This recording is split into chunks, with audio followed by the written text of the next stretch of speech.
Well, here's the good news: is I have invested in a really fancy camera, and it's gonna take a while to set up and for me to figure out like how to how to do it, how to do the thing. But once I do, I'm gonna have a really nice fancy camera, and the video quality will be better, and hopefully it won't fail a whole bunch. But we'll see. You know,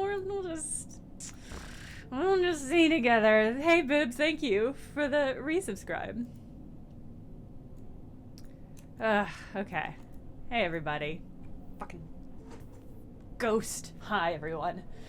Well, Hobbs, this is like a real camera. This is like a real camera that I will be able to make real videos with. I have just been using my webcam for recording videos, and that's fine because it's very easy. But now I've got a camera that I can take like out in the world and do fancy recordings like that. I don't know if I will do that, but I have the capacity to do so, and that's the important part. So the lens finally came in for it yesterday, so I need to sit down and figure out how to use it, how to use like the autofocus and stabilizing and stuff. I got a tripod too, but I hate it, so I think I might return it. We'll see. Oh yeah, I also hated my nails. A little bright blue. I got some glow-in-the-dark nail polish, deeply discounted. And so I did a layer, and I was going to put some glow-in-the-dark nail polish on top, but I couldn't get the bottle open. Anxious Topiary, yes. Well, it's not that exact one, but it was another eBay camera that I was watching, and I successfully got this time. Anyway, I'm really excited about that. I'm excited to be able to take beautiful video and photo. We'll see. There's a camera that will work every time, but in order to buy it, you'll have to trade in your entire computer. This is the premise of a sci-fi horror story I've just now decided to write. I would keep my computer. What you're suggesting is a laptop webcam, and those are shit. When I used it, it smelled like it was giving me cancer. Oh no. Oh god. This was deeply discounted, so there's a chance it's dodgy. When I finally did get it open, I looked at it, and it looked like it might be like like almost like glitter, like glow-in-the-dark glitter, like it'll be a layer of glitter freckles on my nails. Anyway, we'll see. I'm getting there. Okay, I think we're pretty close to finishing this game, or at least I am close mentally to being done with this game, because we hit the credits technically. So like technically we did the thing, but I really want to figure out what happens with Lem, and I want to see what happens to some of the plot threads we have open. We don't have that many plot threads open. We've got the Friends to Lovers story with Sabine and Rabia, and we've got this Greenway seed thing. What are you? Am I growing more mushrooms? Good for me.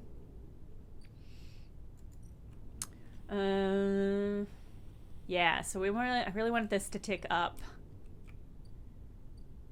But like, I don't have a ton of other stuff to do. Need to see what's happening here. Oh, that's right, I need to help all these people. So needy. Hobbs, I'm also kind of surprised that there hasn't been more with Tala. I mean, I guess we kind of...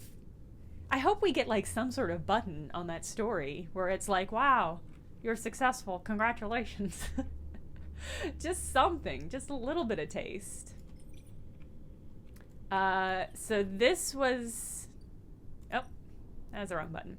This was the area with the cute lady that we talked to yesterday. So I wanna clear this off for no reason. Just talk to some people. And also, these are really the only ticks that I can do right now, because everything else I think is just on a timer right now. It's all just ticking down. Earth survival. Yeah, let's do this one. Right? Yeah. Oh, can I just give them mushrooms to take this up? I probably should eat those mushrooms. That's fine. Oh, a 3-hour walk. God, that sounds incredible. That sounds very satisfying. Okay. And I think... what do I want to do? I'm gonna have to eat before I go to bed. I'm making a mental note. Oh, do I have this? I have this! Peak asked me to help them extract data from a flux node in the waste, and then appeared after the flux recent event. Yeah! I got you some flux! Flux receives the data on their slate and begins work decoding it immediately. Is this just another tick down? No! We get a scene. Okay. Not to brag, but it was on a Cornish UNESCO Heritage coastline. I hate to inform you, but that is a brag, whether you meant it to be or not. Sleeper, come look at this. Peak is poring over one of the displays of the makeshift decoding suite they have set up in the Climbing Briar's cargo bay. On the screen, a clump of data pathways, like an ingrown root ball, has started to untangle. This is an existing node corrupted by the flux of it. It's totally twisted up. They glance at you to check you are listening. That's fair. Sexalia and Derolo, thank you for re-upping your subscription, and a very merry yeehaw to you as well. But inside, he watches the unwinding pathways leave behind patterns of negative spaces like shadows staying behind despite their caster leaving. Is a whole other data set. Peak's eyes shine bright in the pale screen light. The flux event somehow seeds this data deep into the gaps in the node, wrapping them around it. Why? Peak pauses. I have no idea. You watch the screen, the pattern of shadows becoming obvious now as each layer of pathways pulled away. The flux event itself really did a number on unprotected nodes like this one. Most of the eye's systems are screened against radiation and interference, but these exposed nodes? Peak makes a ripping motion with their hands. Torn apart. Ugh. Peak points to a thick tangle of threads on the screen. Look, here. It looks like it's been tangled purposefully, but it's actually that all the points within the node have been randomly rearranged. It's as if the node was a bag of ball bearings and the flux shook them. The pathways tried to account for the rearrangement once the system came back on, hence the tangle. Peak pauses and the node continues to unwind. Although, Peak muses, it was less like shaking a bag of ball bearings and more like making them all simultaneously occupy a superposition of every possible position in the bag before locking them into a new configuration. They smile sheepishly, but that's a technicality. Does any of that help us, Peak? For now, not especially. It explains the damage flux does to systems, but the method is an exotic one. Peak runs a hand through their hair. What we need to know is what is causing it. Where is it from? I hope it's aliens. Peak turns away from the screen, meeting your eye, and there's something else. They pause. Have you spoken with the refugees? A little. Peak lowers their voice instinctively. What they're reporting? Massive system failures, cascading collapses of life support of terraforming systems, total data corruption. Peak swallows. The flux shouldn't do that. It can fundamentally rearrange the structure of systems, especially those poorly shielded, but totally collapsing heavy-duty industrial systems, fail-safe and all? That doesn't make sense. Uh-oh. There haven't been any aliens so far, but I want to believe, because I've been watching too much X-Files. Those kinds of systems are built for deep space, for solar flares and radiation. The flux might penetrate them, but any reconfiguration should have been repairable. Peak looks back at the screen where the decoding node lies almost fully open. A shadow pattern of the negative space that existed within its scrambled interior darkens the screen like a set of bruises showing the pattern of the object that made them. I need to look into something. I have an idea what might be causing this wave, triggering the flux, but I need time to research it. It does seem like it might be sabotage.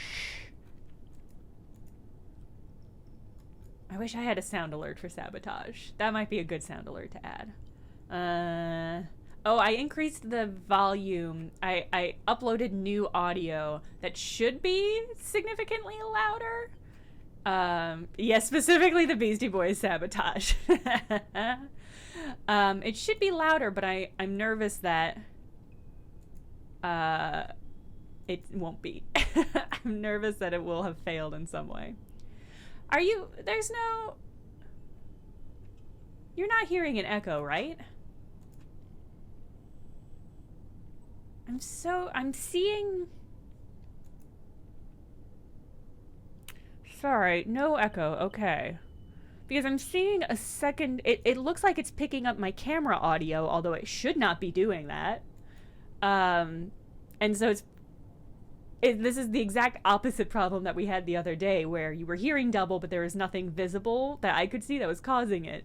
And now we've got something that should be causing an echo, and just isn't.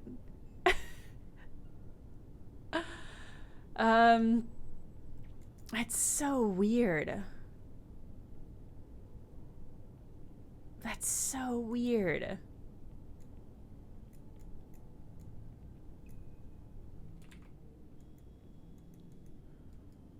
What? This is so fucking cursed. I guess I shouldn't... Here's what I should do. I should not touch it. I shouldn't touch anything. It still sounded fine? Okay.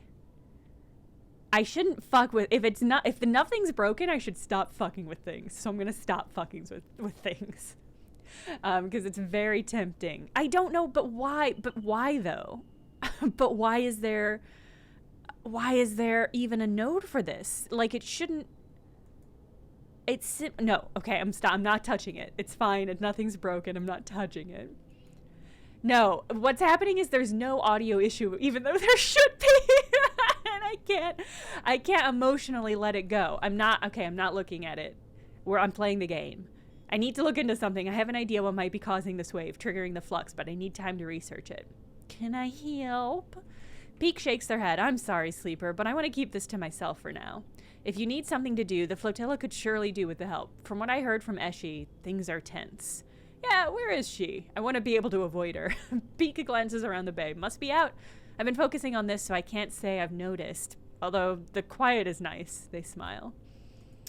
Give me some time, Sleeper. Peak turns back to their console. I'll have some answers soon enough, I hope. The flux is messing with the stream. Oh no! Oh no!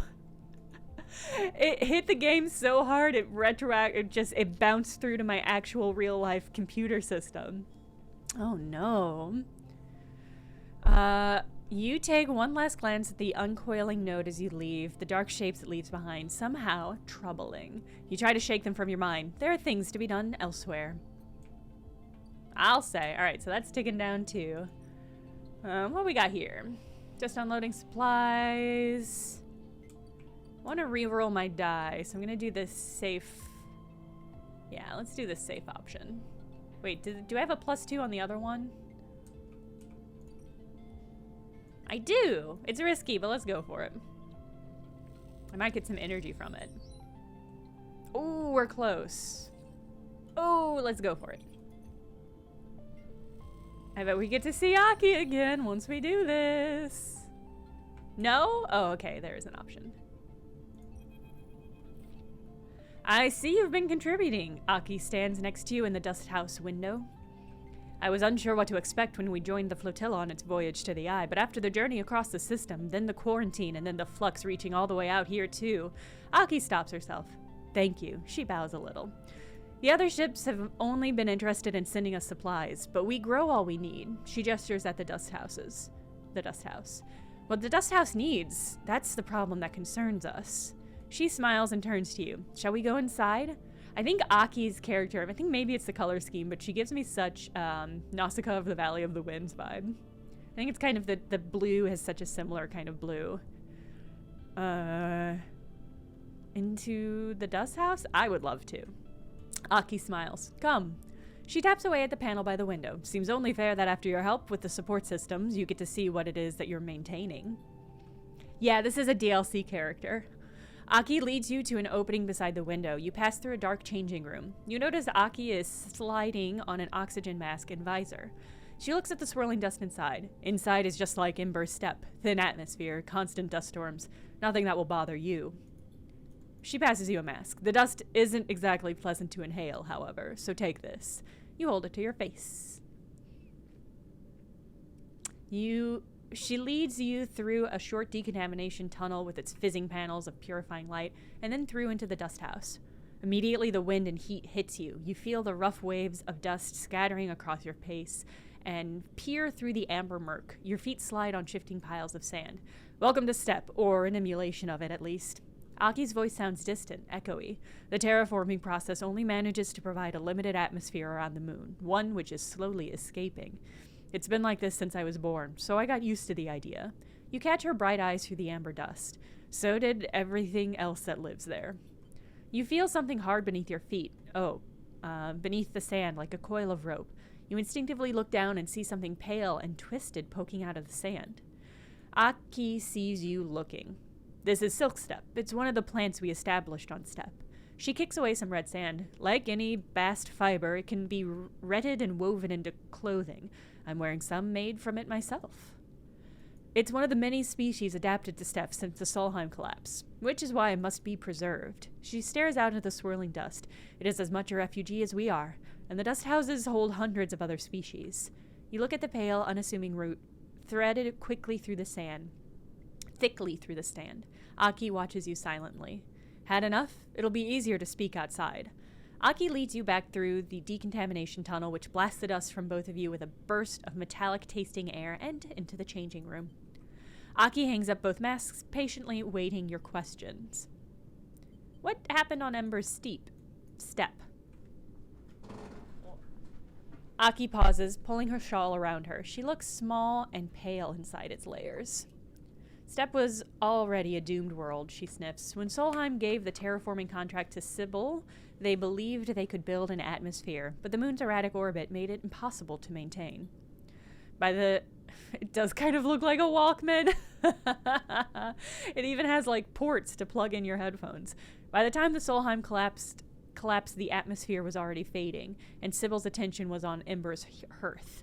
After the collapse, Sybil fell too, its researchers scattered across the moons, and any central organization lost. Since then, my parents' generation worked tirelessly to survive, to adapt what we had to the failing moon. The steppe silk, the other adapted species, are the life's work of the steppe's colonies. So when the flux started to collapse our computer systems, corrode and destroy our life support, our water supply, our agriculture, we had to leave. Aki sits heavily on a nearby bench. Soon the only traces of steppe will be on this ship. Aki begins to cry quietly. You're unsure what to do. I'll just sit beside her. You sit on the bench beside her as she sobs. You understand why the refugees from steppe are so different. Their world was already dying when the flux arrived. Ember Steppe is a terraformed moon, a partial atmosphere, established colonies, agriculture, and yet, when the flux event started, its people had to leave. You think of the eye and the delicate web of decaying system it rests on. What hope does a ruined station have against a wave that corrupts, corrodes, and collapse? Aki interrupts your thoughts, rubbing her eyes. Not everyone left. There wasn't room to take all the people and fill the dust houses. My parents, their friends, and many others stayed. She sniffs. We carry the steppe for them. Ooh, you left people, huh? Well, maybe there's hope. We learned not to talk of hope on a dying world. There is meaning for them, and any future they can build with the time they have. She stands up. Boofa. I wanted you to understand the importance of these dust houses, of what they contain. She leads you back into the corridor. If the flux events continue to reach out to the eye, we need to build protections to ensure their safety. Aki meets your eye. What about the people? Aki looks away. We aren't idiots, Sleeper. We chose to carry this burden. We will survive. These dust houses are already decaying. I've seen it. She stares into the dust. We had thought that they would last longer, but that last flux event... Help us, she looks at you. Please. Yeah, I will. I'll help. I help everyone. I'll help you. What do you want? When you're ready, we will begin the preparations for reinforcing the dust houses. We need to be ready for the next flux event. Aki's eyes shine with the last of her tears. She takes a breath. I'll see you soon. Aki drifts away down the corridor, leaving you alone once more in the viewing window, watching the ragged, delicate traces of the moon known as Emperor's Steppe. Mechtel, it's true. I've got a kind and indiscriminate heart. I'm gonna do the safe option, and then we're gonna get some food, and we're gonna go to sleep. Oh, I need to repair before I go to sleep, too. Negative outcome. Well, that's fine. I still got a tick. I was gonna say something. I don't remember what I was gonna say. Can't even remember if it was about the game.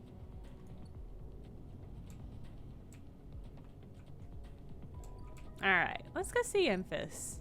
Emphas, what's up? Would love some mushies, my dude. Alright. Where did my house go? There we go.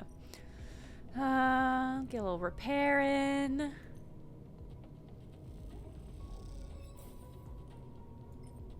Wonderful. Okay.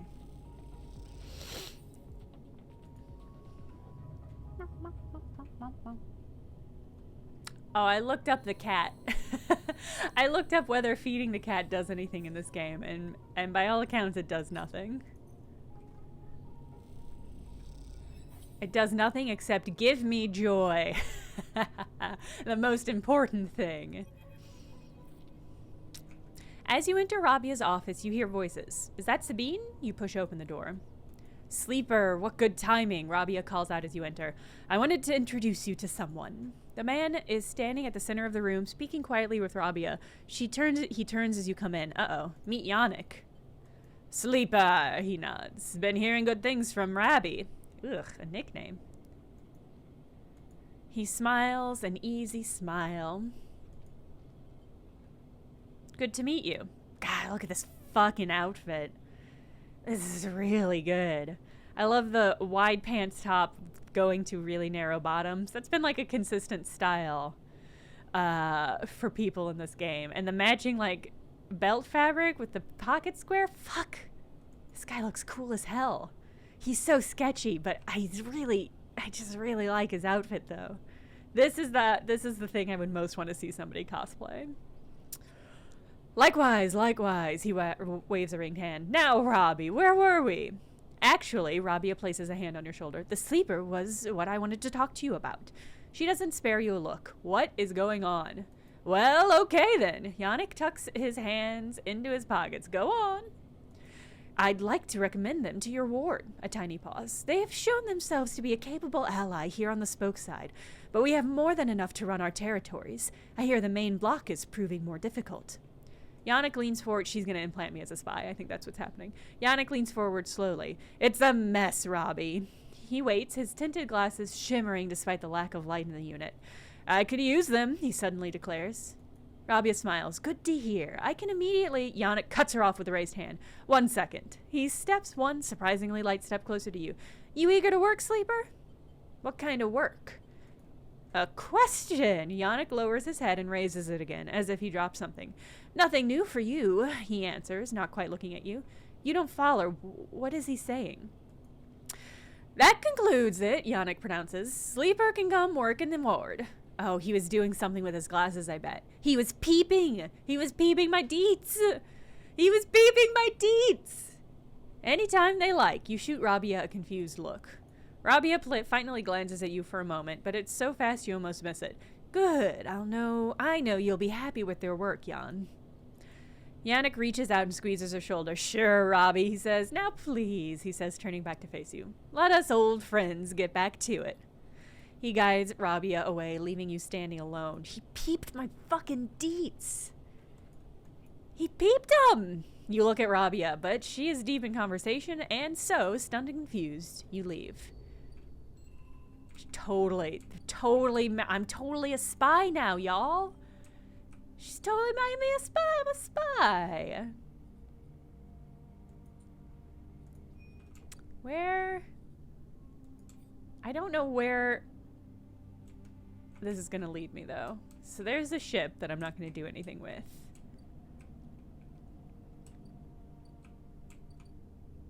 Ah, here we go. Yannick's ward.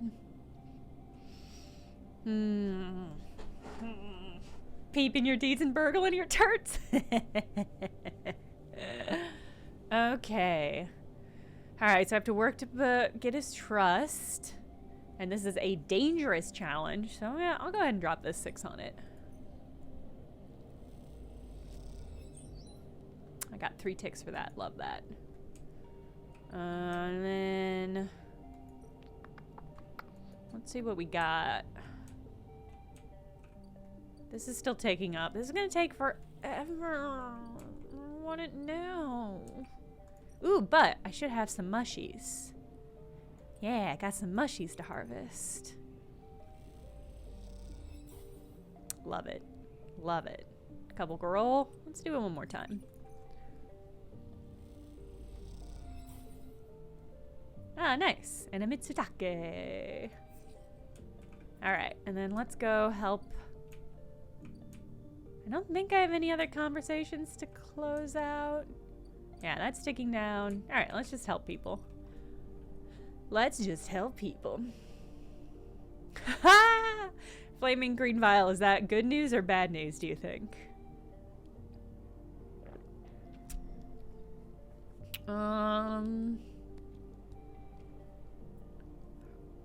Work on Hearth survival. Oh, they need help. Okay, what do we got? Step silk care. Or dust house shielding. Based on that number, I think it might be. It's probably characters from this game, and if there were two at once, my guess is it was Peek and Eshe. Only one of those crushes has survived. Okay. This is risky. This is dangerous, but this will give me more points. So let's go ahead and drop a dice here. Gonna massage some weird vines. With remarkable intuition, you not only support the step silk, but harden it. Aki smiles when she sees the result. Great. Great. Okay, and this is actually pretty low. This is a pretty low tick up. I bet taking this up will get me... Uh-oh. Neutral outcome. Oh, no. Wait, am I...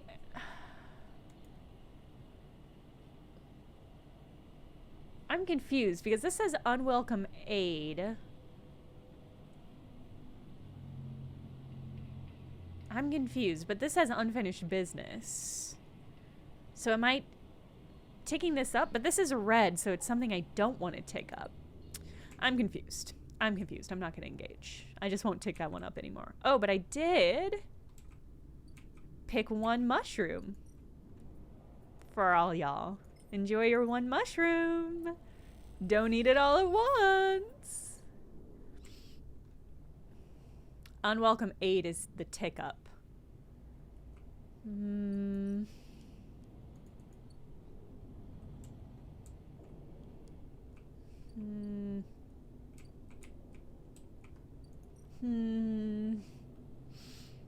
right. Keep my condition up. All right. And then the cycle. Unwelcome aid is the tick up. Normally the predictive text tells you what... Oh.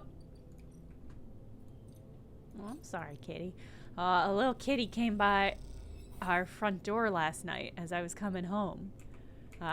Came up and was like, hey, is this a house? Can I come in this house? It's a little cold out. I want to hang out. Hi, I'm a stranger. Let me come. Hey, what's up? Hey, what's up over here? And it was very cute. It had some beautiful, beautiful patterns, but it was also clearly somebody's cat. It didn't have a collar, but it was very well fed and very friendly. It had some dirty little paws, but was very well kept. But it let me pick it up and cradle it like a baby and pet its little belly, and it was just like, ah, I'm inside a new house. How exciting! Yeah, that kitty wanted to crash for sure. We didn't have any cat food, but I might pick some up so we can feed the strays when they come on through. This is not the first stray kitty we've seen at the house recently. There is another beautiful orange kitty apparently that came by, but I haven't seen that one. Oh, tried to lead you into the wrong house. You met and then successfully avoided a fae, yeah. Don't follow cats into strange houses. Ooh, wait. Look at all these dice I got. These are some good dice. Alright, let's work on this. Can do a little bit of patrolling. Love that. Great. We'll do one more.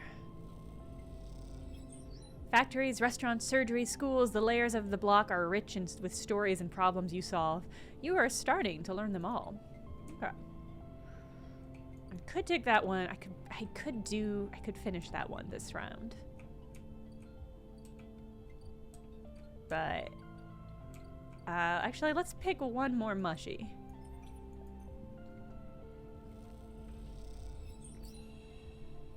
Nice, 2 Mitsutake. Nice, nice, nice. That's great. I can tick this up a couple times.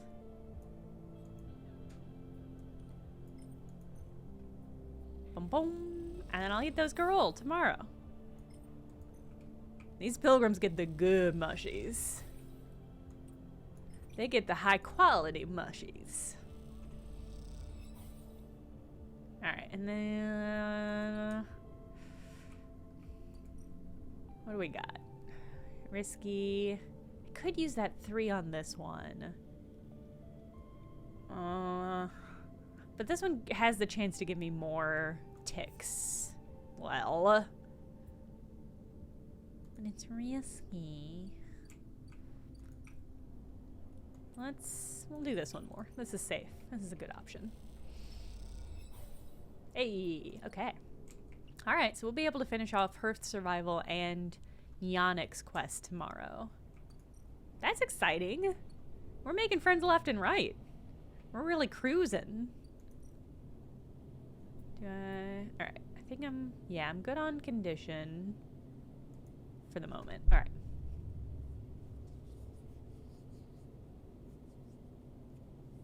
I don't get why you do the shield and it looks like all risk and no reward. You know, I didn't even clock that. Well, I mean, you still get tick ups. I think it's a matter of like where your points are allocated. So like if you had more points in the thing that you would use for that, I could see why you would want to go with that option. All right, this should give me all the way up. Yeah. Oh, and I got some energy too. All right, my dude. You almost laugh when you see it. The same small recorder stuck to a different wall this time. Written across the fluorescent tape is a familiar word. Sleeper. You grab it quickly. Rabia says sorry. Sabine's voice sparks up once again. She said she didn't have time to brief you before setting you up with the old man. I'm sure you've got the play by now. Ernest Trust, work the block. Then we need you to get into his office. That's risky, but obviously you're the only one of us he doesn't already know. Either way, we need to locate the link to Espinarp. You hear a shout in the background of the recording. Rabia says be careful. I assume this was recorded in bed after a long session of lovemaking between the two. Sabine continues. The data suggests there's some relay, processing the implant data and sending it to Espinarp, but we can't lock down its position. Either he's moving it, or it's moving itself, or it is rerouting through other relays. We can't understand it. Maybe you can get some details on it in his office. Once he trusts you, you should be able to get close enough to get in the office. You'll only get one shot. The recording creaks and whines. That's the final piece of the puzzle to end this. Ba-ba-bum. A pause. Good luck, Sleeper. I'm sorry, too. Be safe. The recording clicks off, leaving you in silence. You pocket the recorder just in case and walk away. Looks like it's up to you. I don't think I should have pocketed the recorder. I think I should have ditched it as soon as I could. Okay. Critical action. I don't have great dice for this, so I'm going to circle back. Oh no, that's not what I wanted to do. Chat, go off. Go off, chat. Right? I mean, that's what I'm saying, Hobbs. It's like, don't pocket that. All right, 2 more ticks on that. That's exciting.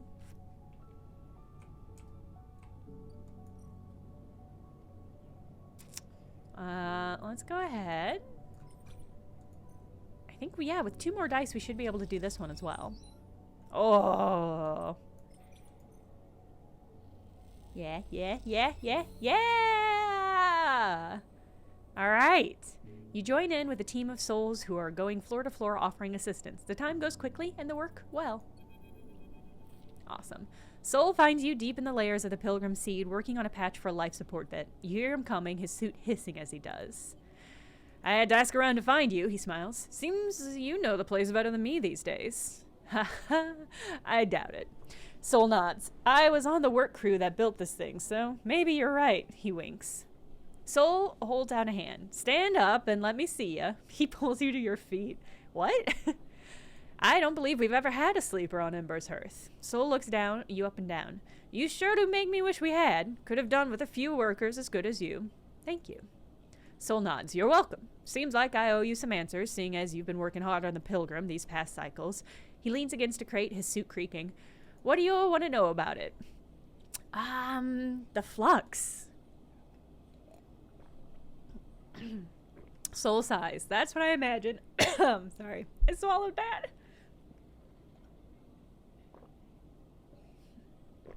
We're called a sleeper because our our original flesh body is asleep somewhere. As I understand it, and we're just a consciousness implanted in this body. So I think sleeper implies that our real body is somewhere else. That's Flaming Green Vial. That's just what I remember. One thing that I think is weird this game hasn't acknowledged is, like, where is my body sleeping at? Because, like, the personality is rented. Like, this is a rented brain scan. And hypothetically, my body is, like, indentured. And so I think my body is in, like, cryo sleep. And I think this is a separate thing. Like, I think this is just I think my sleeping body could wake up and go about and continue to function. Like, I think I'm an extant consciousness separate from that. That's my understanding, but that leads me to a lot of questions, and I might have just misread that, because if that's the case, by leaving the corporation to go off on my own, I think I'm, like, abandoning my body. Because if my body is asleep, then you wouldn't steal a consciousness. If my body is still asleep, it's asleep in the hands of a corporation. So, like, that corporation isn't just going to let my flesh body go if I have run off with property of the, like, so I don't know. I don't actually know 100% what it is. That's my understanding so far. Yes, that I'm an emulation of my original's mind. Yes, and I think that's my understanding. And we are a sleeper because our body is asleep. We saw another sleeper pretty much die. Yeah. I think the body's collateral, but the game really hasn't talked about or engaged with the fact that my running away implies that my flesh body is just, like, forfeit now. Like, I'm functionally killing off my flesh body. And so part of me feels like that can't be what is actually happening, because the fact that the game doesn't engage with that is confusing to me. This seems like something that the game would actually want to engage with. I haven't played Soma yet, but we're going to play it in April. I think April I'm going to do a horror month, because April's the cruelest month, as we all know. Rikering, thank you for re-upping your subscription. So I think we're going to play Soma in April. So just keep a heads up about that. Feels like a good Jenna game. Yeah. It's been recommended to me a bunch, and I own it, and I've owned it for forever. I just haven't sat down and played it. Nice snail, I like that. April. April. Oh, to work about it. Poikaboo, yeah, it's a good question. I mean, there has been moments that I would argue are borderline dysmorphic. Dysmorphic's not the word. What word? Dysphoric? I guess dysphoric. There have definitely been moments of that. In fact, every time I repair my body with scrap, it makes a moment of it points out that it doesn't look as good. Like, it's changing. My body looks less composed, I guess, sort of, which I think is interesting. So this consciousness would never go back to the flesh body. But that's confusing to me, because, like,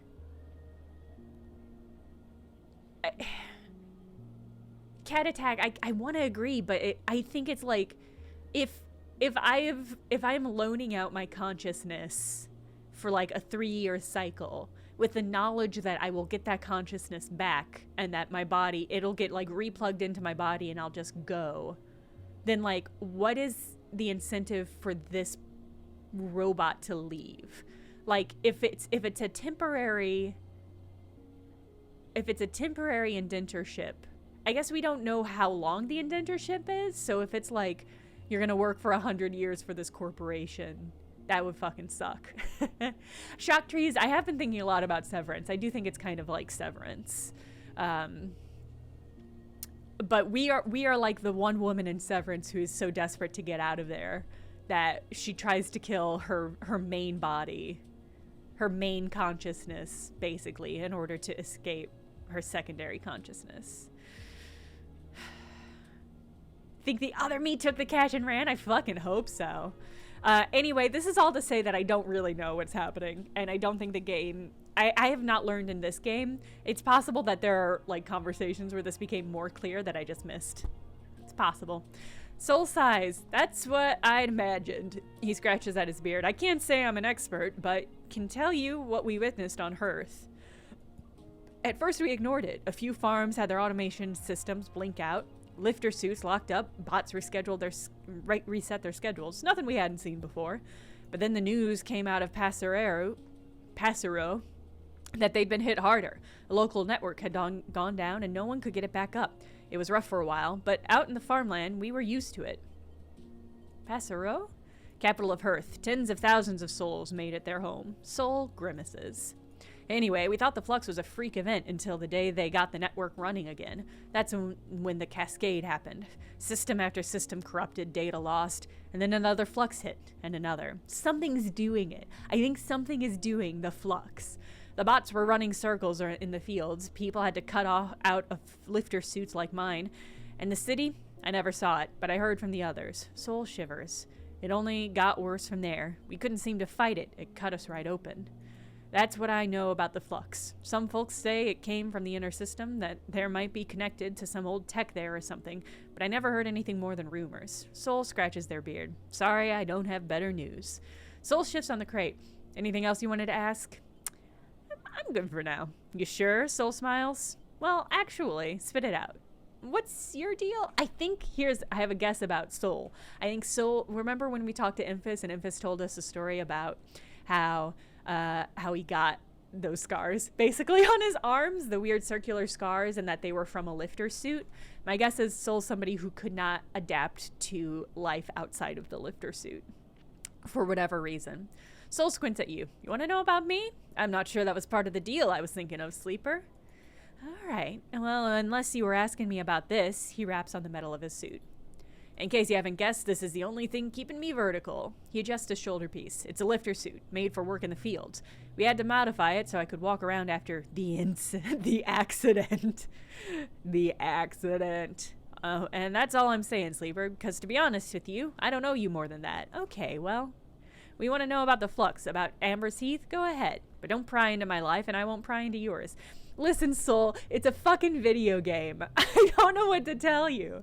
I was just trying to have conversation. You don't have to be, it's fine to have boundaries, but you have to understand that we're in a video game, and I'm just wanting to talk to you. The game gave me an option to ask about this person, and then the game was like, no, actually, fuck you. Okay. Soul lets the silence sit, staring hard at the floor. The suit seems to loom over him, looking more like a burden than a support. With the bars around his head, you suddenly start to think of it as a cage. Look, I don't mean to be rude. Let's leave it there. There's too many eyes on me on this ship as it is, and I'd rather just slip into the background. Thank you very much. Soul shifts on the crate. Anything else you wanted to ask? No. Never again. I'm never asking anybody anything. Yeah, I'm sure, Soul. Soul stands flexing against the suit. He takes his cane in his hand. Keep it up, Sleeper. He smiles as he leaves. You're making me think I need to start making new plans for this place. With that, Soul leaves, and you wonder what he means. As he creaks away down the corridor, you can't help but feel there's more to him than he seems. Well, game, I tried to ask what more there was. You yelled at me. it's just like,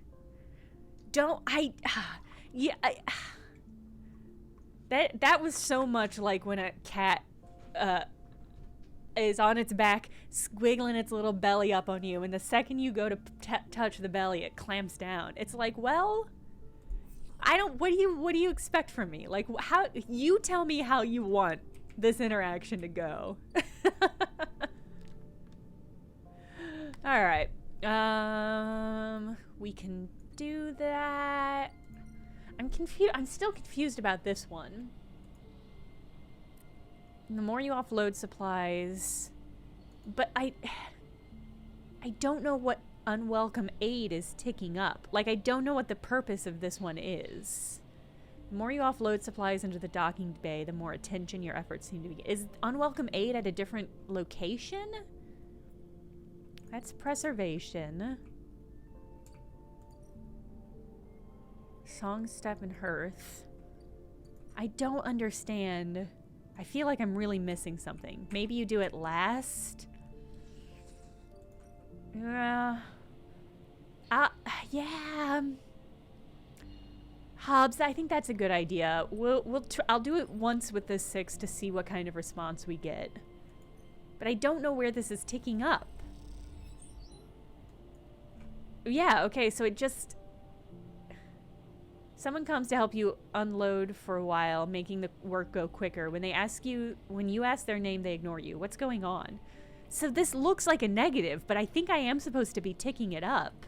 I'm wondering if this isn't a bug or if I just missed some context. Do I want to... Yeah, let's go ahead and go for this. I don't know what that was. Neutral outcome? I'll take it. Alright. So you've got a couple ticks to go, but I think the greenhouse should be... No, a couple ticks on the greenhouse too. Alright. Well. Just keep at it. Hopefully I open with a 6. Let me go ahead and scrap. Okay.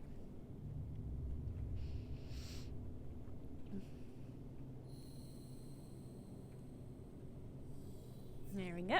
Alright. Feed the kitty. Yeah. Alright. Go ahead and let's head to the bar. Cook up some girl. Nom, nom, nom, nom. Mushrooms. Love that. Okay. Alright, now let's do some larceny. Yeah. Great. Relay located. You look at the countermeasure on the drawer. It looks like some kind of shock trap. If you grabbed the drawer, you'd likely have thousands of volts running through your system right now. You wince. That's really funny. Once you find the anchor points, it comes away easily enough. You prise it from the drawer quickly and quietly, then listen for footsteps in the corridor outside. Nothing. All clear for now. You slide the drawer open, looking for other countermeasures that might be inside, expecting to see a chunk of tech, the relay. But as you slip it open, all you see are a handful of wires and an empty implant cradle. Oh, it's in his brain! Is this some kind of mistake? You freeze up for a moment, unsure what to do next. Why keep an implant cradle so carefully guarded? You remember Yannick having an implant, a small plate on the side of his head, just above his ear. You assumed it was for hearing or vision. Those shimmering glasses of his came back to you in your memory, his strange movements, his speech. You look again at the cradle, and there it is, printed on the frame. Proprietary technology, property of Espen Arp. Rabia said the relay moved, that they couldn't get a fix on it. What if Yannick was the relay? The thought hits you like a shock. Yannick, with a remote relay implanted in his head, networked to every single implanted enforcer in the low end. A shudder runs through you. Hive mind! Is he even in control, or has Espen Arp wormed its way into the man? Could he even be considered separate from the corporation itself? Well, yeah. You think of your own legal status as proprietary technology, a puppet with cut strings. Time to cut Yannick's strings, then. Fucking ominous. You reach around inside the cradle to find it, a remote connection, a tiny bead of a transmitter, likely controlling the link to Espen Arp. There it is. You pause for a moment, then you squeeze it, snap it from the frame, and it crumbles, sparks, and dies. That's fucked. It takes a moment before the shouts come, before the scream. And you are already on your way out, down the corridor, down through the unit that serves as a lobby to Yannick's office, then out into the walkway where Yannick lies still, enforcers gathered around him bemused. Fucked up. Hey, Grey Amber.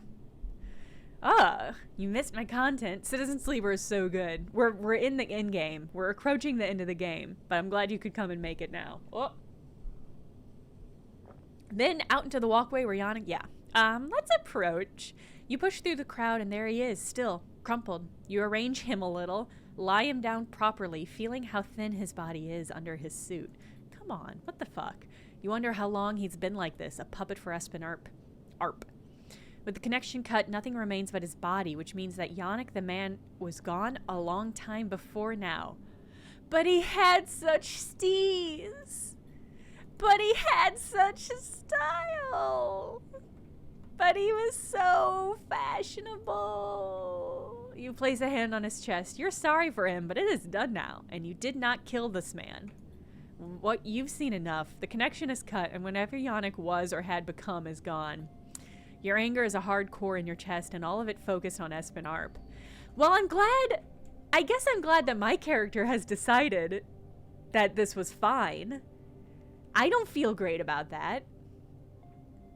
Mechtel, I don't think it's quite the same. I think the implication is that the Yannick was literally just flesh, and that any consciousness he had was from Espen Arp. But I don't think my character would know that. Like, here's the thing is, like, I am a consciousness in a fake body. There's no way of knowing that that was not also what the case was here. But instead of it being like, I mean, I think it feels like the difference between, like, playing a music file that's on your computer or playing a music file that's streaming from Spotify. It's not that I don't feel like it matters where the song comes from. It's still the song. But my character is like, well, I turned off the internet, so this was never really a song. It's like, I don't know if that's... I don't know if I agree. But my character just seems fine with it, so I guess it's okay. The aftermath. The low end is wild with stories about Yannick's death. You're still waiting for Rabia to get in touch, but you trust that she will. Yeah, it's time to strip that man and wear his clothes. I mean, like, something was keeping the body alive. I think that's the implication, but I don't know how my character knows that. Gold stars. Like, I think the implication of the game is that the corporation in some way was just piloting. Like, there was an intern plugging in every day and walking around this Yannick puppet.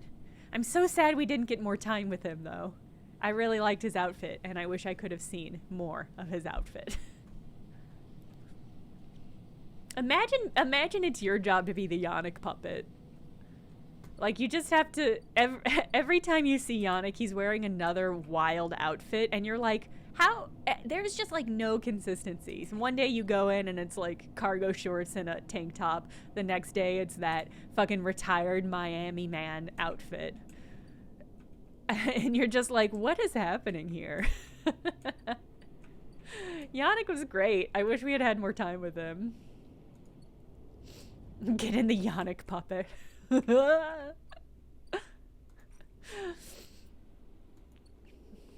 Sad. Feel sad about that. Alright, I'm out of scrap and I'm out of mushrooms. But I think it's okay. What do we have? Alright, so that's done. I think we mostly just have to work on the dust houses. So let's just, like, do it.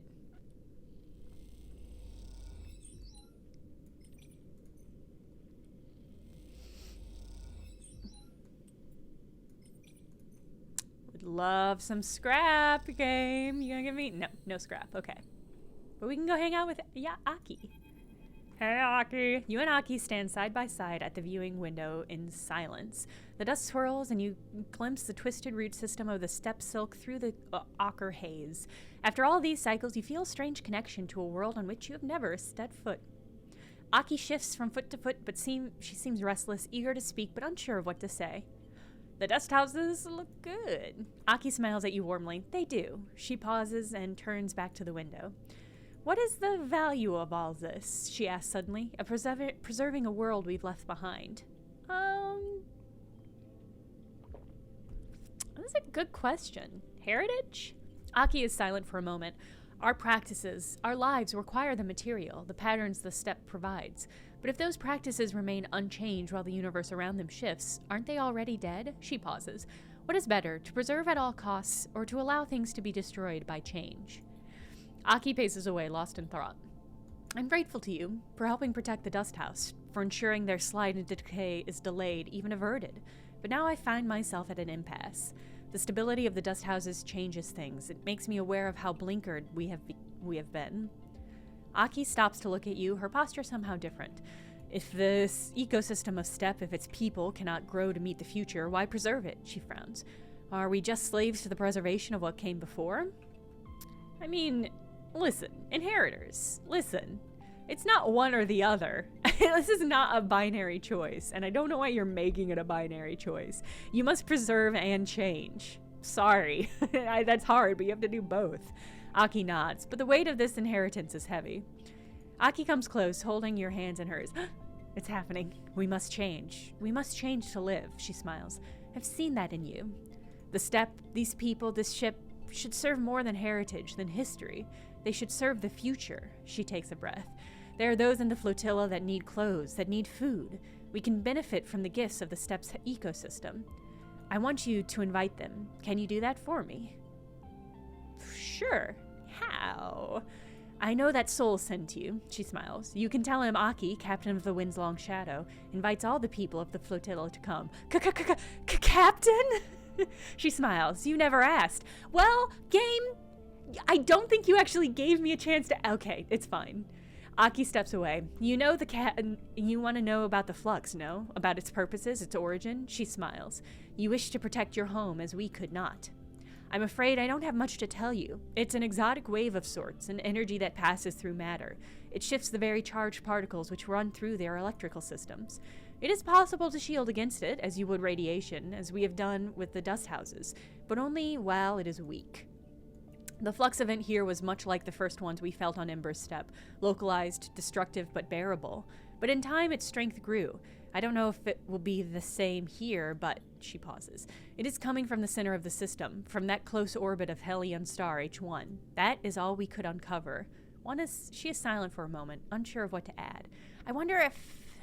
It comes from the center of the system. We don't know what system we're at. I don't think we know if we're near Earth in any sort of way. I'm sorry I can't offer more, but you're always welcome on this ship. Yeah? What part of the ship? Like your room? Like your bedroom? She smiles. I hope I will see you when the others come. She squeezes both your hands. I hope this ship, these dust houses, can be more than a museum. I hope they can be a home. With this, she turns and leaves, and you feel the word home resonating within you like a stuck bell. That should be 2 ticks. Okay. I guess we just have to tick this up. I'm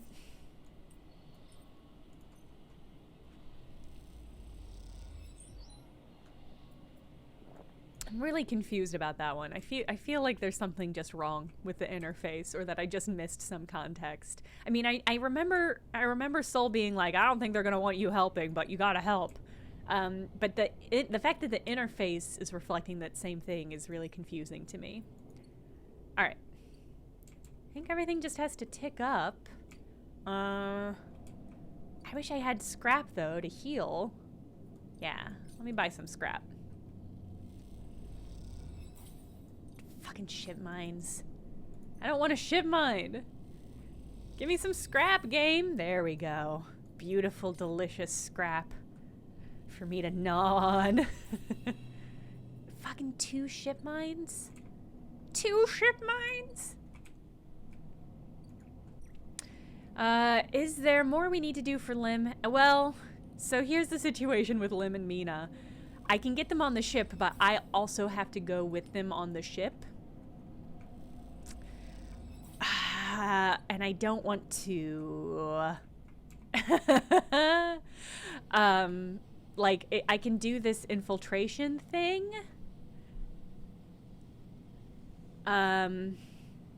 Actually, I guess I could still do this, and it'll probably still give me an option to not go on the ship.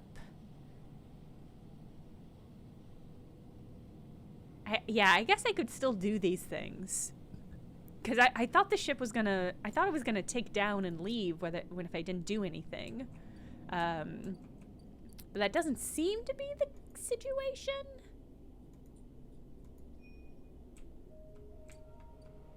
Yeah, I don't see a tick down on it.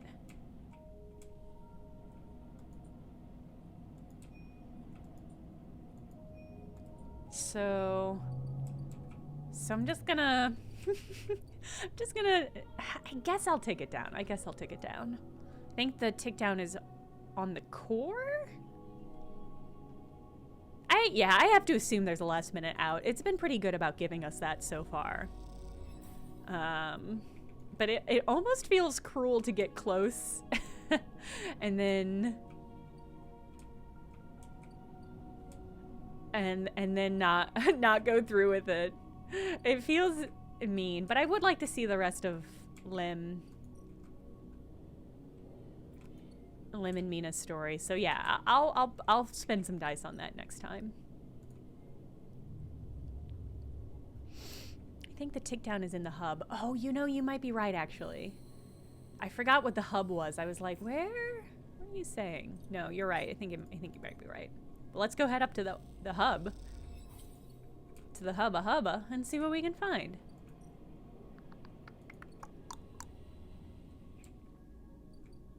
Yeah, you're right. Okay. You either be on board or not. I am not gonna be on board, so I'm not gonna spend any dice on it. I feel so bad. One tick left. Well, it's one tick left because I was never gonna do it because I don't want to be on board the ship. And that's just it. I mean, I have enough dice that I could complete this right now. Should I go for it? Do you think I should go for it and just trust that the game's gonna give me an out?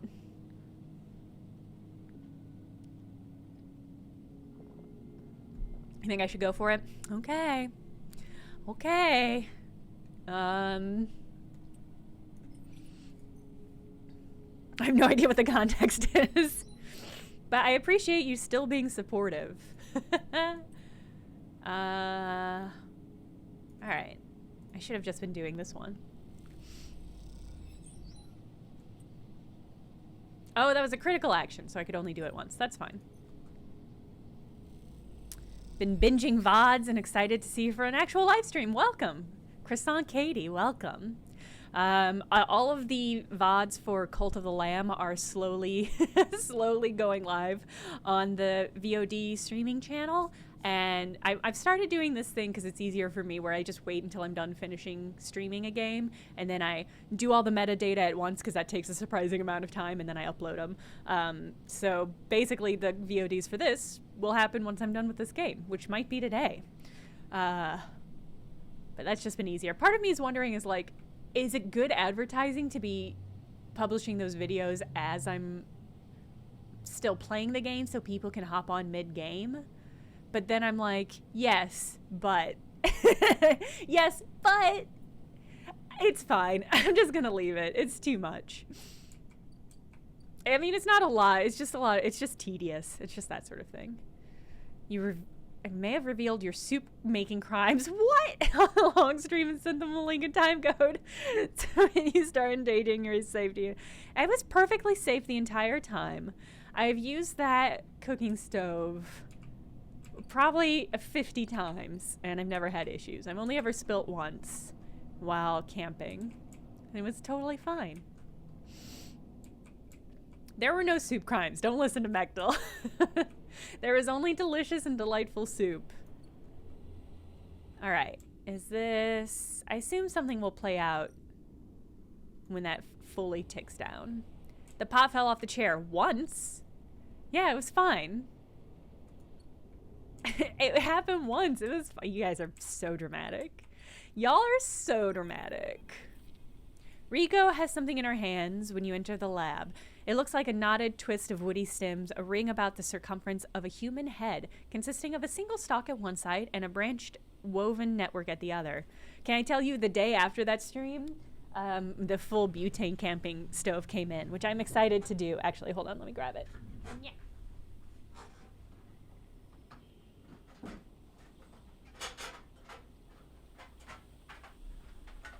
Wah! This is like a full ass stovetop cooking stream, cooking unit. Very sturdy, but I have not been able to find butane for it actually. So, but isn't it cool? Look how big it is. I'm gonna be able to make some real shit with this.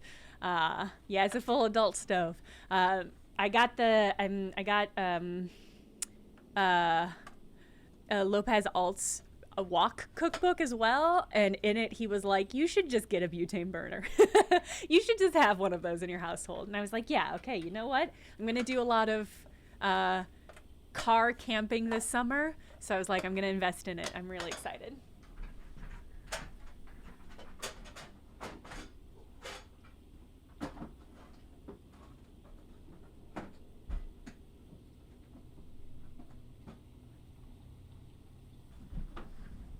The stove I was using is purposely lightweight for it's for like backpacking basically. That would be so unsafe. Hilariously unsafe. This is a nicer, bigger, sturdier one. I thought about they make ones that are like double deckers and have like wind guards in them. Not double deckers, but like two burners. And I was like really tempted to get one of those, but I usually camp alone. So it's like, well, how often am I going to need two burners when it's just me? As you approach, she holds it up, and in the light of the lab, it looks like a crown. What? Riko finishes your thought. She smiles and shakes her head in disbelief. Is that what grew? It is. I came to the plant this morning, and this loop was all that was there. She points to a lump on the edge of the ring. The seed grew right back into itself, twisting up out of the soil. What? That being you encountered in the cloud, as you call it. Was it wearing one of these? She eyes you suspiciously, still unsure if she is somehow embroiled in an overlong prank. I love the idea that I'm doing long comms here. Hey, Mime Town. I do eat a lot of cans of beans when I camp. Also a lot of cans of chili. I never eat cans of chili out in my day-to-day life, but I always eat that when I go camping. I don't really know why.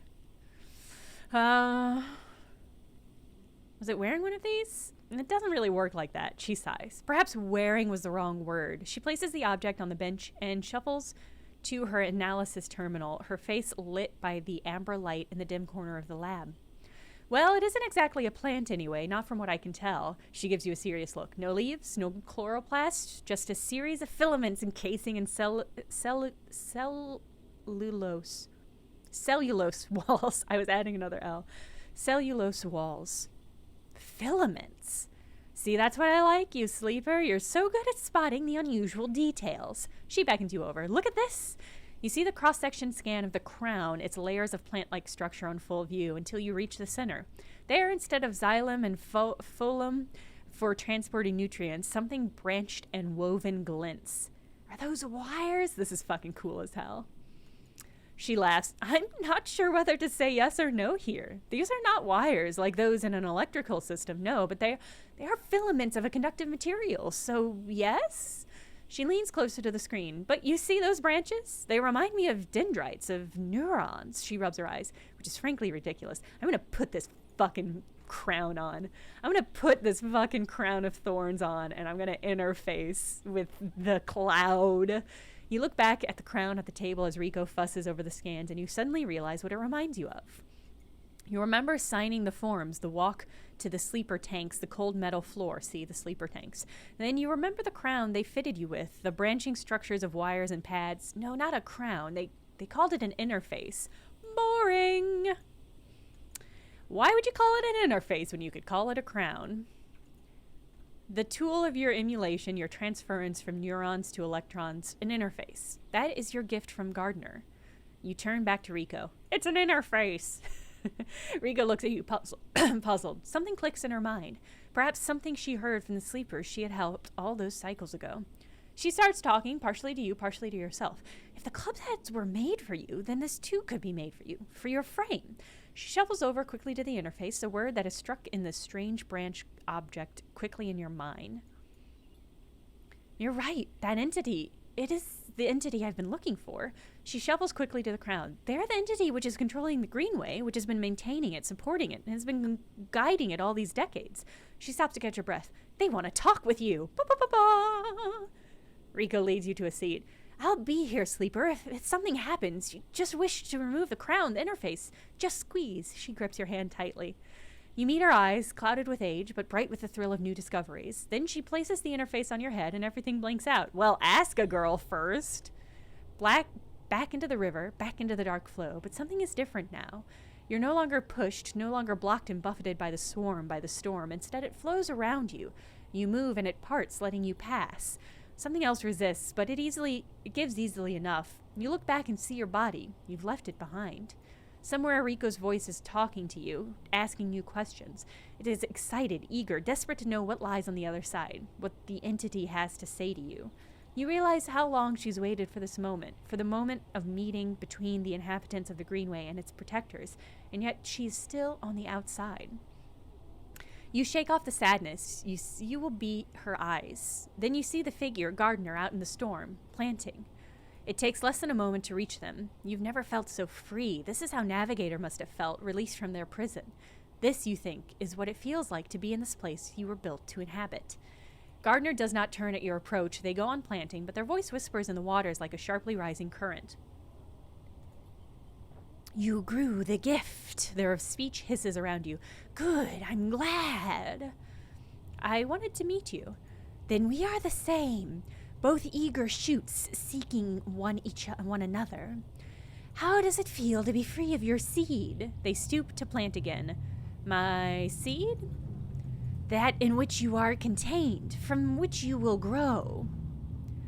There was some disagreement, continues Gardner, as if you're picking up on a long-held conversation, with the others. They felt you were a danger, but they are always cautious, especially the fungi.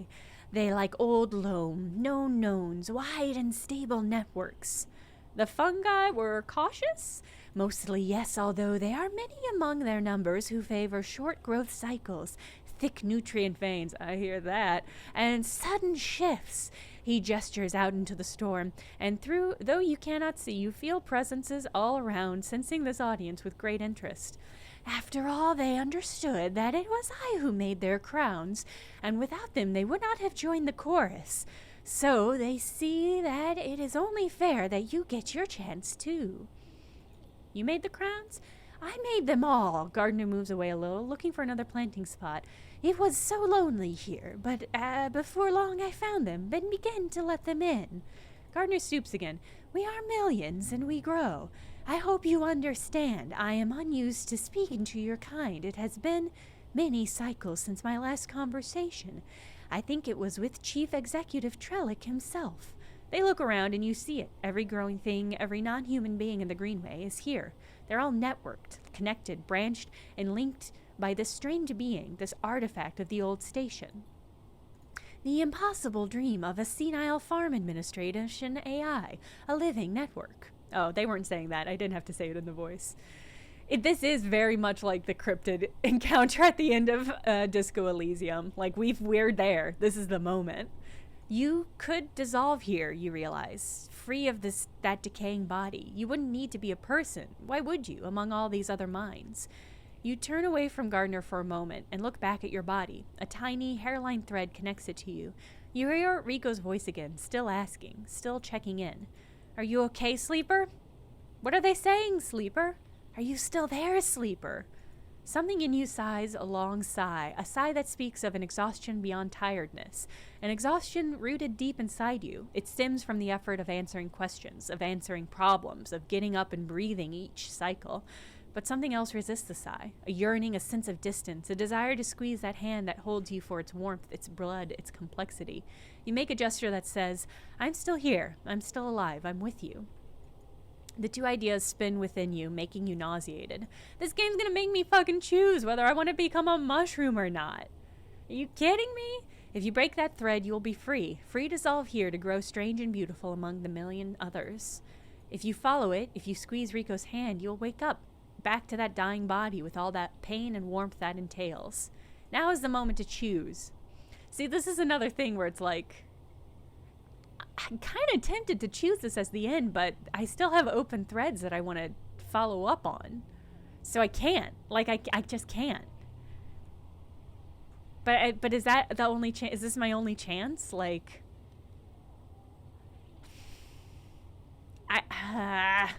this is so...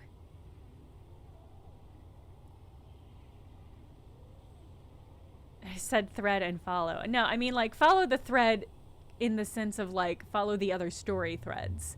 I've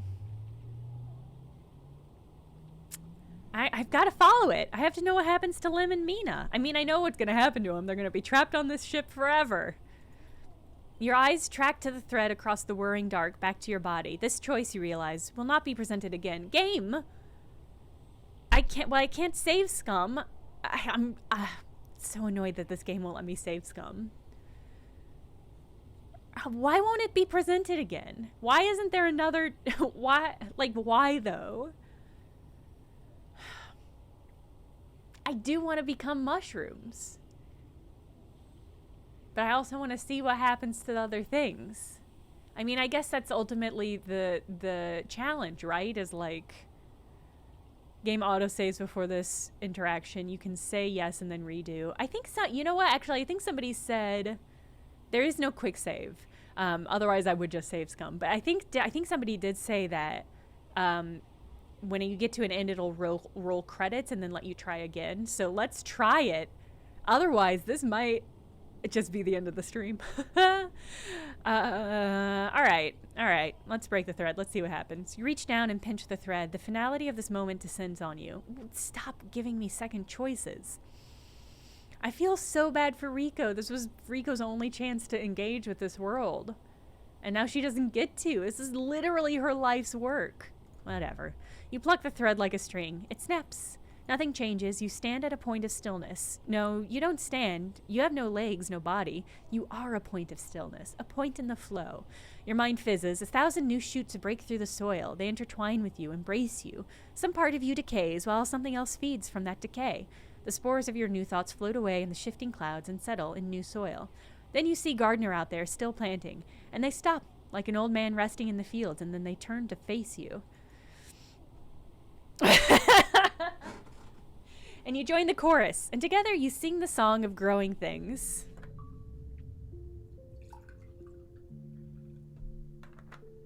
Okay, do we have to watch the whole credits again? I did already watch the credits. This is fine. Yeah, I got a Chivo. I am become mushroom.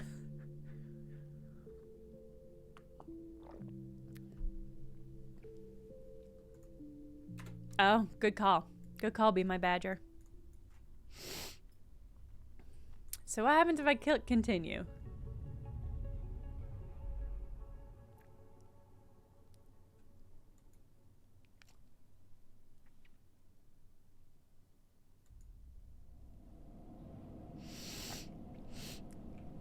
Okay, so it did just pop me back out. Where did it pop me back out?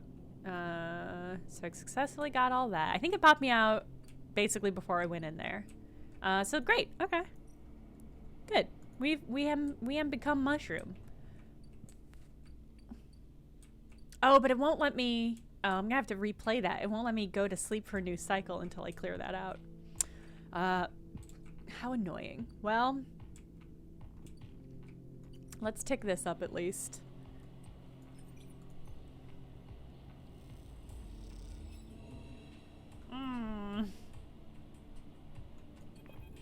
Made me so hungry. There's a loose crowd around the supplies you've been unloaded, a tense mood brewing among them. You sit nearby on the edge of the ship's docking tunnel, resting. Further away, crews from Ember Song continue their lives as usual, coming and going, trading, discussing. There's a quiet efficiency to the hub, set up as a common space for the swarm of small ships from Ember Song that are part of the flotilla. Unlike Hearth or Steppe, there's no capital ship for this moon's refugees, just a mass of individuals traveling in concert. Convoy! We told Hearth we didn't want their scraps. A jeering voice comes out of the small crowd nearby. You turn to see a gaunt, pale man wearing the industrial work gear you've seen many of the Song's refugees wearing. You hear me? I'm just gonna... Cool tats. Hey, dude, let me see your tats, though. Stay silent. We agreed to join the flotilla for joint protection. We did not agree to amber Hearth using the flotilla to secure their control of the moons. You realize Peter is addressing the crowd as much as he is addressing you. With the cordon down, our crews are more than able to acquire what is needed from the eye, what is owed as restitution for keeping us restrained. He pats one of the crates you unloaded. What we need, we will take. I don't care, dude. Then why are you delivering supplies for Hearth? You need to check your alliances, Sleeper. Peter looks around at the crowd. Hearth thinks they can buy us, but we remember the past. A rumble of agreement runs through the crowd. He smiles at them. Take the supplies if you wish, of course. We're not wasteful. Just mean. Peter approaches you directly. The crowd tentatively moves forward, and by the time he reaches you, they are already dragging away crates and distributing the contents. I'm not one for shooting the messenger, Sleeper. Then don't, says Peter as he approaches. But we cannot concede to Hearth here, not for a moment. Leave me out of it. You already put yourself in the middle of it, Sleeper. Don't you see that? I don't, actually. Peter sits beside you on the docking tunnel's lip. What was your plan, Sleeper? Unload the supplies and wait for somebody to start throwing them back at you? He nods at the crowd rifling through the crates, because that's what was about to happen. So I'm just gonna stay silent. I don't want to engage with this dude's vibe. What do you think happened to the crew of this shuttle? He shakes his head. They were chased out of this place. That's fine. I don't live here. I don't care if they chase me out. Why do they hate Hearth? We, Peter says with emphasis, do not hate Hearth. We simply do not trust them. Do you know anything about Ember's moon, Sleeper, or were you planning to wander into this flotilla totally blind, an objective outsider offering help? He rolls his eyes. Educate me then. He smiles. It would be my pleasure. I fucking bet. This guy has such reply guy vibes. I'm going to assume you know the basics. The gas giant Ember has 7 moons. The 3 biggest are Ember, Steppe, Song, and Heart. He winks. Don't wink at me. We can cover the 4 sisters next session. Oh my god. Pass. Hard pass, my dude. Steppe was the first to be settled, a contract old Solheim gave to the terraformers Sybil Systems when they first claimed the Hellion systems. That's way back when. Steppe was a testing ground, and like most testing grounds, it didn't turn out too well. A partial atmosphere slowly sloughing off each orbit, a dysfunctional ecosystem, and a whole load of dust-clogged settlers. The place is a miserable desert, long past its best before date. So Sybil moved Hearth, where they redoubled their efforts. The subsurface ocean and some balmy tidal reheating helped, allowing them to build a real atmosphere. A real habitable world. The fact that the typical Hearth colonist won't ever let you forget. How did Sybil achieve such a thing, you might wonder? Well, that's where we come in. It's the same old rule of surrogacy, the one humanity built our universe around. Peter claps a hand to his chest in mock pride. My moon, the Ember Song, is a sulfur-soaked rock covered in volcanoes, tidally heated by its inner orbit to sweltering temperatures. Exactly the kind of crucible you need to fuel a terraforming project. Energy, industry, fuel, Song provided the raw materials for Hearth. Peter grimaces. I'm going to assume that's willingly or not. And a crucible requires people to run it, as us singers born in the flaming pit and asked to stoke it so others might live in a paradise of the making. So these are the factory cast. That's what we had to endure until Solheim brought everything down. Peter rattles off his speech from memory, and you wonder how many times he has delivered it. I assume to any fucking person that has offered. Is there a dialogue option to snore through this explanation? No Solheim, no contract, no Sybil, and no Sybil meant 3 moons suddenly independent. Peter shakes his head. It was a war, Sleeper, sometimes hot, sometimes cold, and surprisingly, Hearth and Steppe came out of the better than us. Yet, Peter holds up his hand, they need us, Sleeper, always have, and so we are the linchpin. We are the center around which the moons orbit, not swirling ember. We've resisted takeovers, sieges, and expansions, and now we'll resist this. Half the people on these ships think the flux was caused by Hearth, intentionally or otherwise, and I have to say, some cycles I agree. So before you come here to hand out supplies like a good soldier, maybe educate yourself.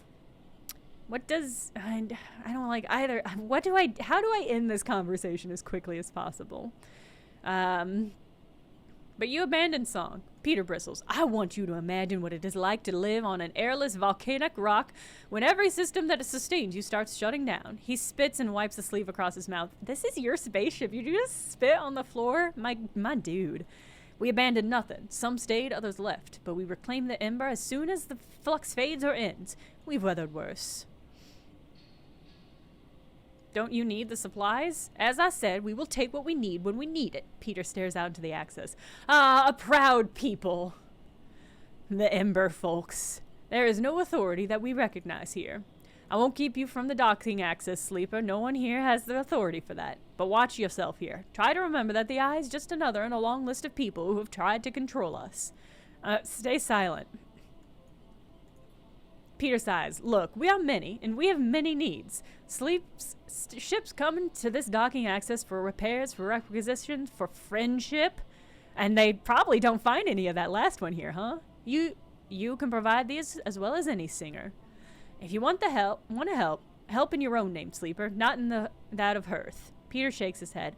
Carry that name here and you will lose all trust. But as we are, act in your own name alone.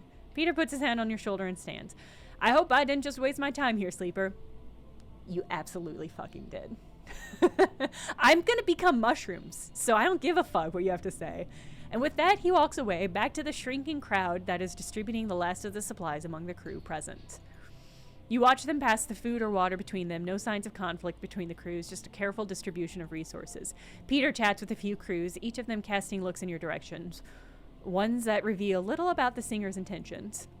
You stand, it seems the tension on the flotilla run much deeper than you expected. This won't be easy. Yeah, kind of big libertarian energy. Like, we don't need your supplies, but we're gonna take them, and we're gonna eat them, and we're gonna use them. But we don't need them, and we don't want them, so fuck off. Like, okay. Okay, I guess. Speaking of supplies. Well, I've got one dice left. I might collect some mushrooms. I might not collect some mushrooms. And then I almost never do the farm stacks, but that's only gonna get me food. Or only gonna get me money. Well, whatever. Hey. It only got me 2 energy? What a ripoff. Emphas always gives me 3. Alright. I guess we just have to click through this. It won't let me sleep until we click through this. So...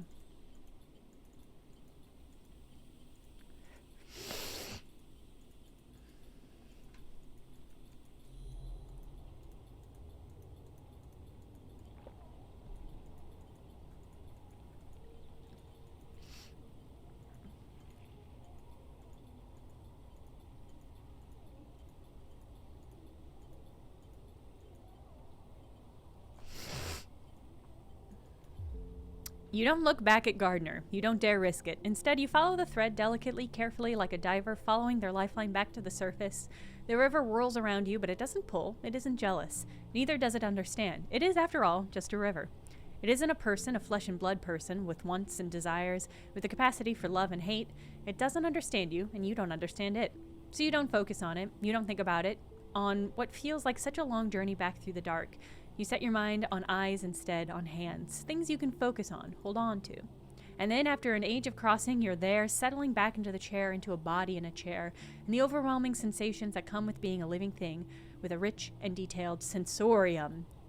For a moment, you feel like you have made a terrible mistake. Who would choose this weight, this anxiety, this deep well at the center of existence? You could have been mushroom, the game says. Don't you want to be a mushroom? But then you feel it. Rico's hand gripping hard around yours, trembling a little, sweating a little. Rico's hand with its brittle bones and crumpling skin. Rico's hand. And in that moment, you understand why you made this choice. And then you squeeze Rico's hand and you wake up.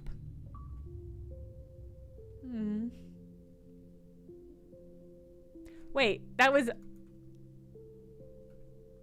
also an end? Okay. I'm confused why that was also an end, but I guess I'm fine with it.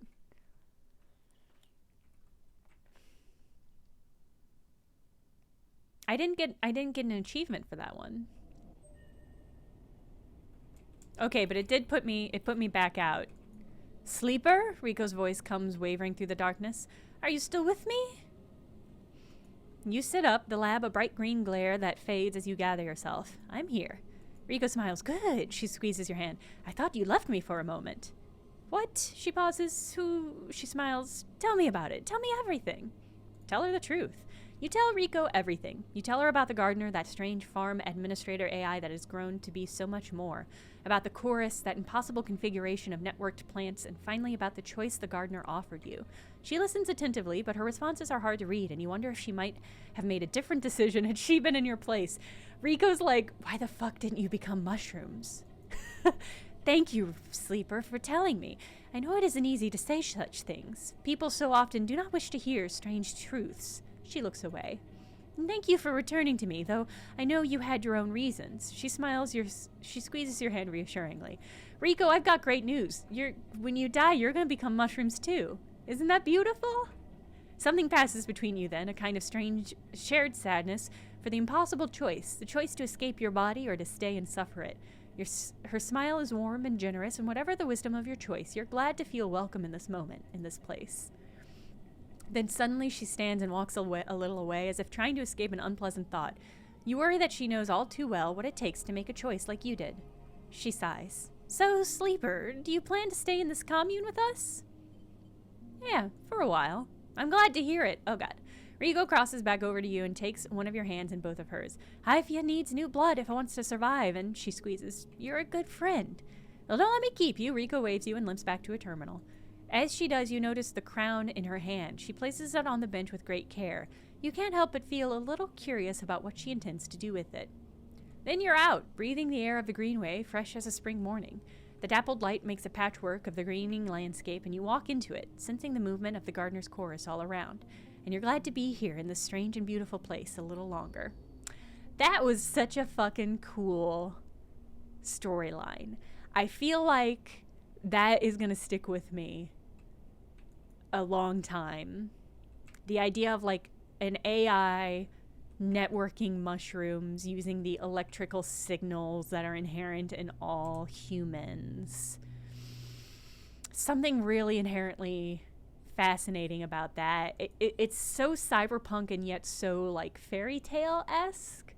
Like the gardener has such like AI fae vibes of like giving you this offer to fundamentally transfigure or abandon your body. Like it's just such a fascinating like transhumanist story. And I feel like so rarely do cyberpunk games engage with transhumanist in unique or interesting ways. Maybe I'm just thinking of cyberpunk. I think humans are just so dedicated to the idea of having a body and that body being a certain way that it feels like it's hard to engage sometimes with the potential of transhumanism.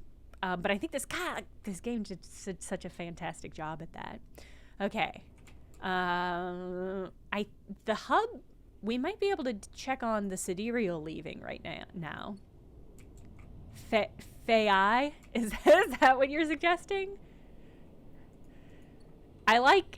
Faith, I like your topography choice. Fae?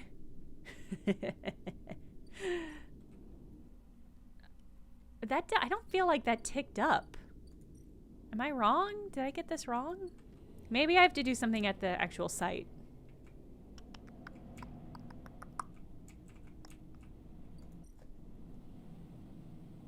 Oh. You're in. Maybe if you do this right, you may be able to pull something more than just IDs. Oh, okay, okay. Well, so it might leave tomorrow, but I feel like it was already at 1 tick, so I'm confused. Fortunately, I don't have any scrap to repair with, so we'll only have 4 dice tomorrow. That's okay.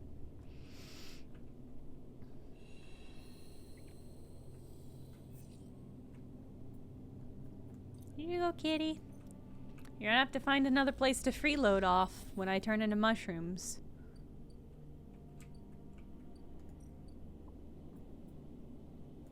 Hey, Emphas.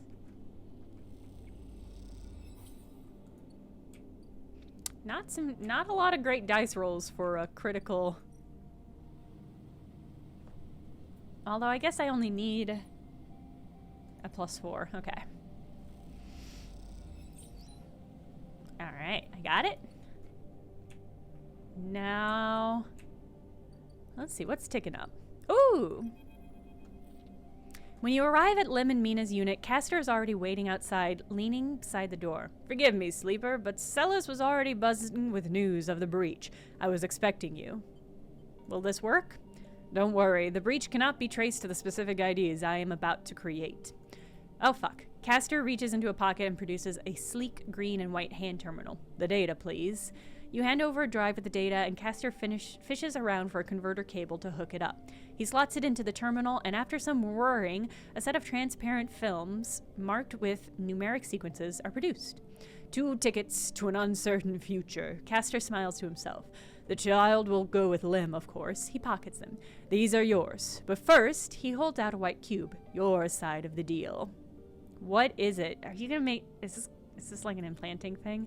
Something to help us make use of you. Who is the us, Castor? You have not told me that. He passes you the square and you rest it in your palm, a small white perfect cube. Suddenly you feel sharp pain and flinch. The cube jumps in your hand and rattles along the walkway. You look at Castor apologetically.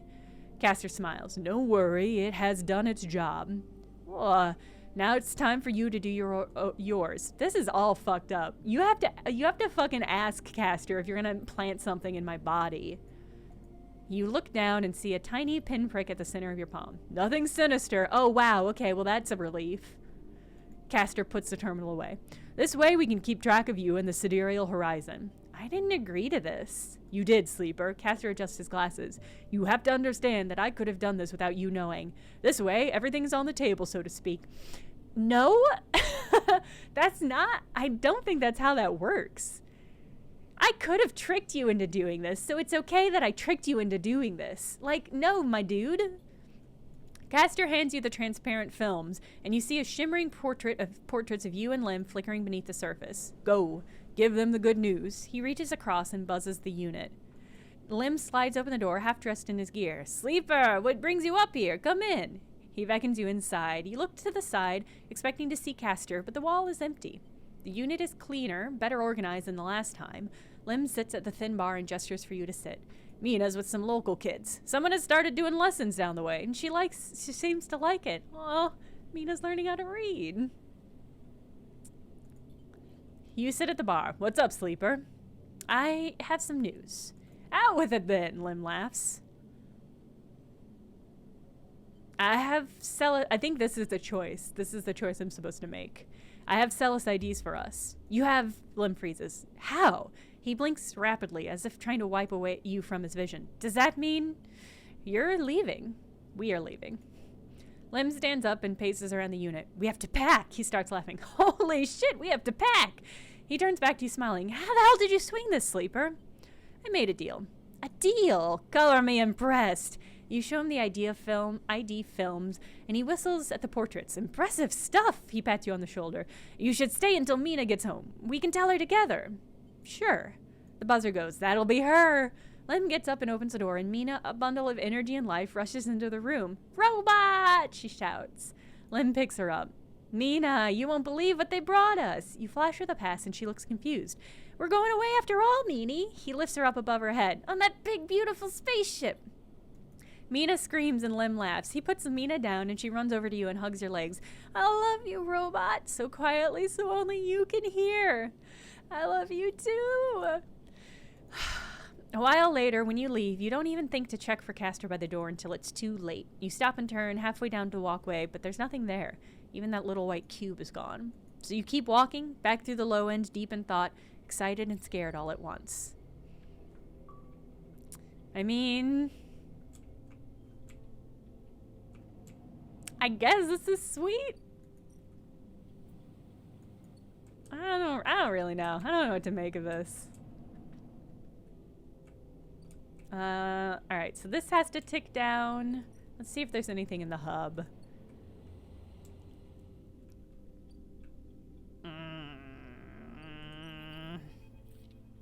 There's a crowd, but you spot Lim and Mina immediately as you enter the dock. I'm hoping I can bail at the last minute and then fuck Castor. He can come for me. I don't care. I'll be mushrooms. There's a crowd, and you spot Lim and Mina immediately as you enter the dock. They are waiting at the cordon where Celis security are checking the crew in to board the ship. Those that manage to get up the hub are crowded near the entrance, but even they know their chance of getting on board has long gone. Something stops you calling out to Lim. Maybe it's fear or nerves, or just the need to take a little longer in this moment before your world changes once more.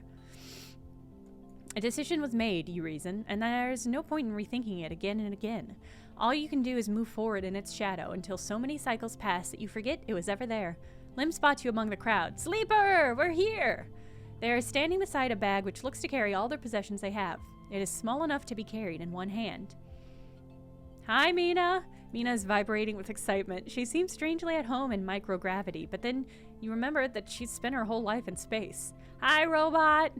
You hand over the Celis ID film to Lim, keeping your own. He turns it back and forth in his hand. Where did your friend even get this picture, Sleeper? Looks like my own Conway ID. You look, and a shimmering, younger Lim stares at the film, harder and clean cut. I spoke to the guard here. He nods to the white and green clad security officer. They'll be doing orientation and role assignment on board. Sounds like we're going to be working under the core crew. Kind of like an intern, he laughs. What do you think, Meanie? Am I too old to be an intern? Following Lim's lead, you inspect your ID. As you lift up the film to the light, you see something strange, something that makes you flinch.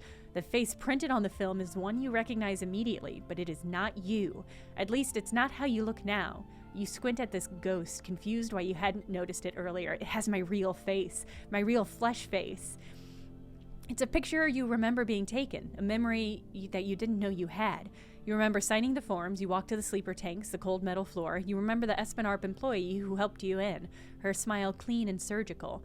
You freeze in place, thinking of you that still sleeps somewhere in the Espenarp facility. That won't wake up until you're recovered and disposed of. And now you're leaving. Will they ever wake up? I mean, they think I'm dead, though, right? So, like, the corporation thinks I'm dead. I don't know. Sleeper? Lim interrupts your thoughts. These guys want us to board. You stare at him without thinking, then notice the guard gesturing you both to come forward. You all kick off and float over to them, steadying yourselves on the guardrail. You hang back, letting Lim present his ID film first.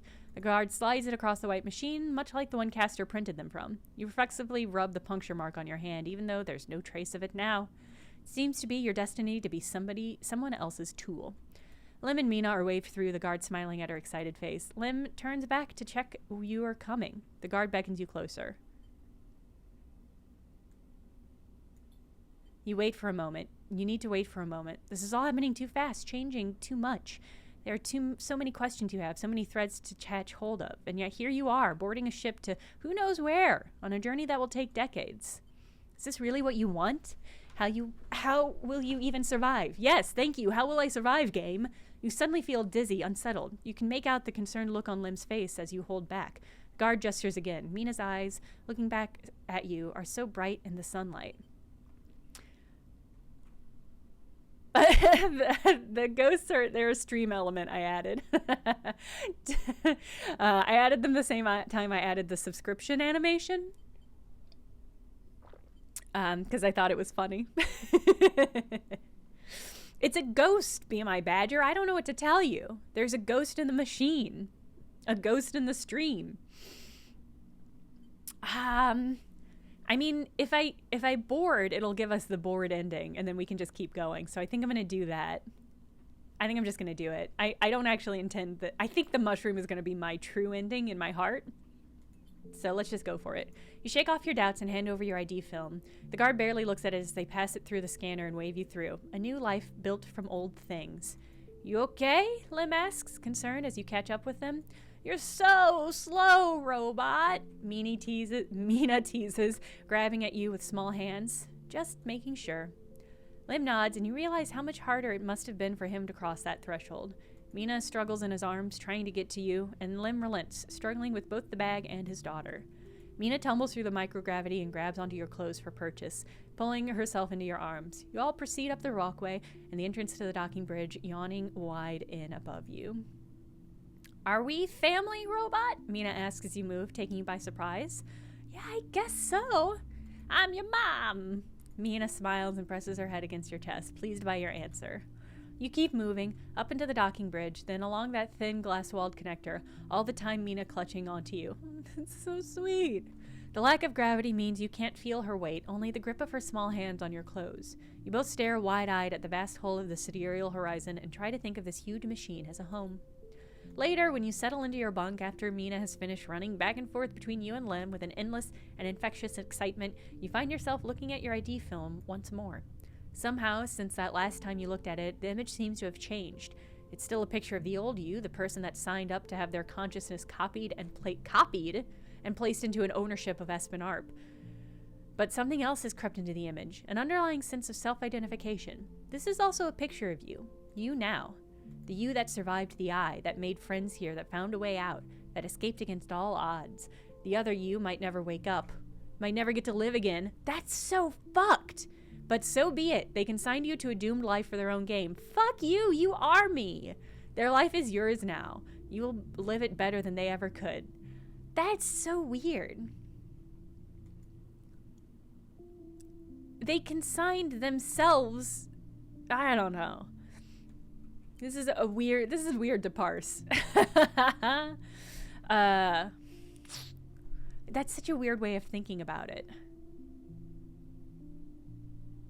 I get the feeling that my character is the kind of person who would not make out with a clone of themselves. And that's so weird to me.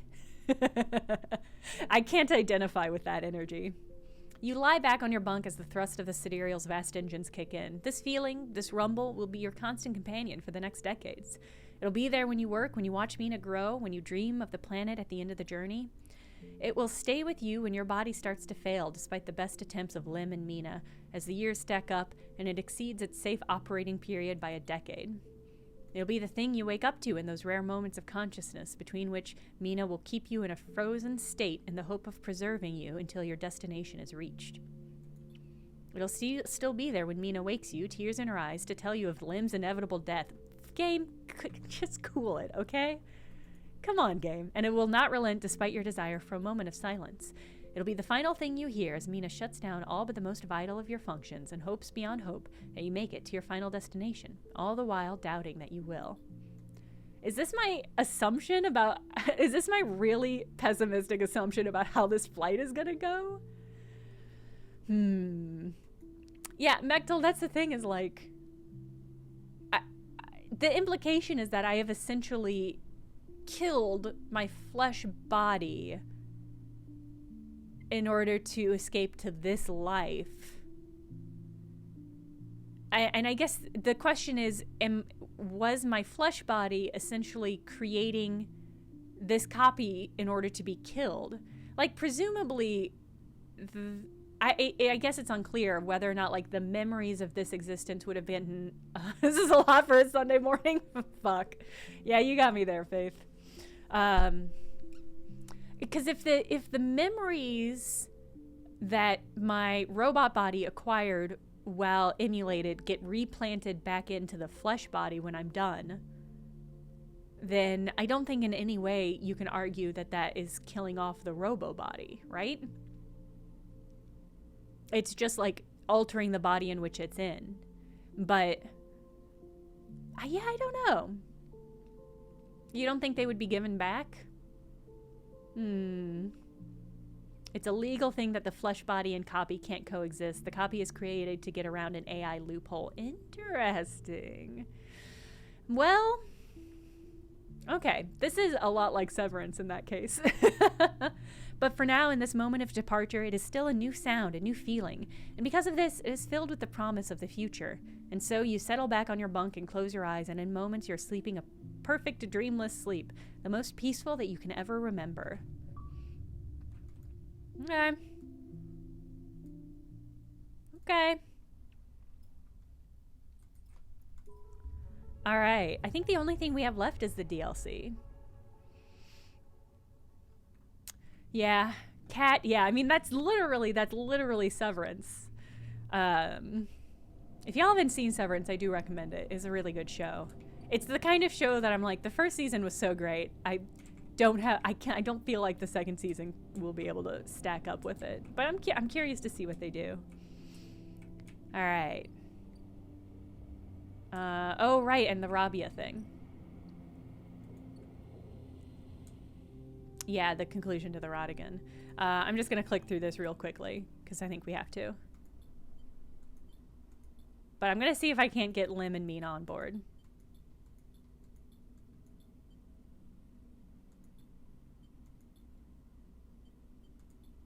You can't do it. You can't get on the ship. You turn away quickly, trying not to look at Lim, to look at Mina, to meet their eyes. You turn away and kick off hard from the guardrail.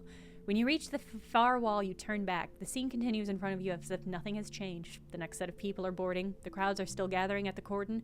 The sidereal horizon still blinks, its yellow hull bright against the stars. And there are Lim and Mina, gliding up towards the docking bridge, bag in hand.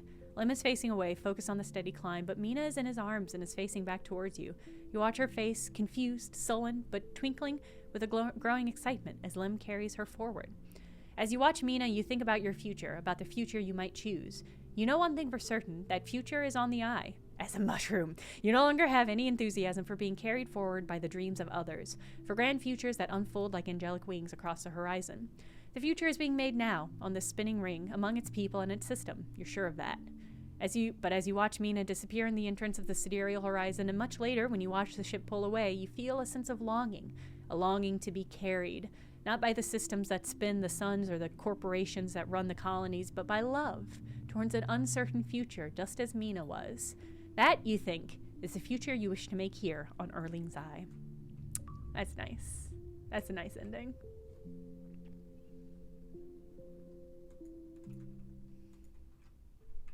I mean, so far the mushroom ending has been my favorite. Oh, Poikaboo, yeah.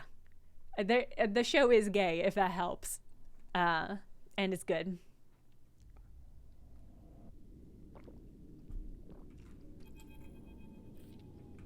A strange choice. Castor stands beside you at the railing, watching the pinpricks of light from the sidereal's horizon drive disappear. But perhaps not unexpected, you turn to look at Castor, and Castor is beaming at you with an unsettling warmth. Aren't you angry? About what? He squeezes your shoulder.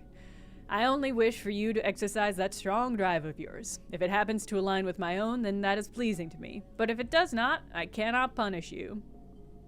What about the Celis? Castor looks out to the stars. I'll do my best to follow its progress. He pauses. The Celis Foundation is of more concern. Sandre Celis has taken a step back from the public eye. It seems more internal struggles are playing out within their pristine halls. Castor sighs. But I doubt core politics are of much concern to you. Castor moves down along the rail. The eye, though, that seems to be your primary concern. Am I right? It's my home. He smiles broadly. Then we're fellow residents. He seems pleased. This place has been a good home for me. What about the Kuno ending? No. Though, like all places, it has its phases. Do not idle here too long, sleeper, unless you wish to be once again caught in the movement of systems much bigger than yourself. Castor turns and starts to clunk away in his mag boots. I will keep an eye on you, if you don't mind, sleeper. He waves as he walks. My curiosity remains piqued. Once he leaves, you stay a little longer at the rail, watching the stars, imagining the look on Mina's face when she sees Celis 1 for the first time, imagining the excitement when she first touches its soil, the joy when she first stands outside in the rain laughing.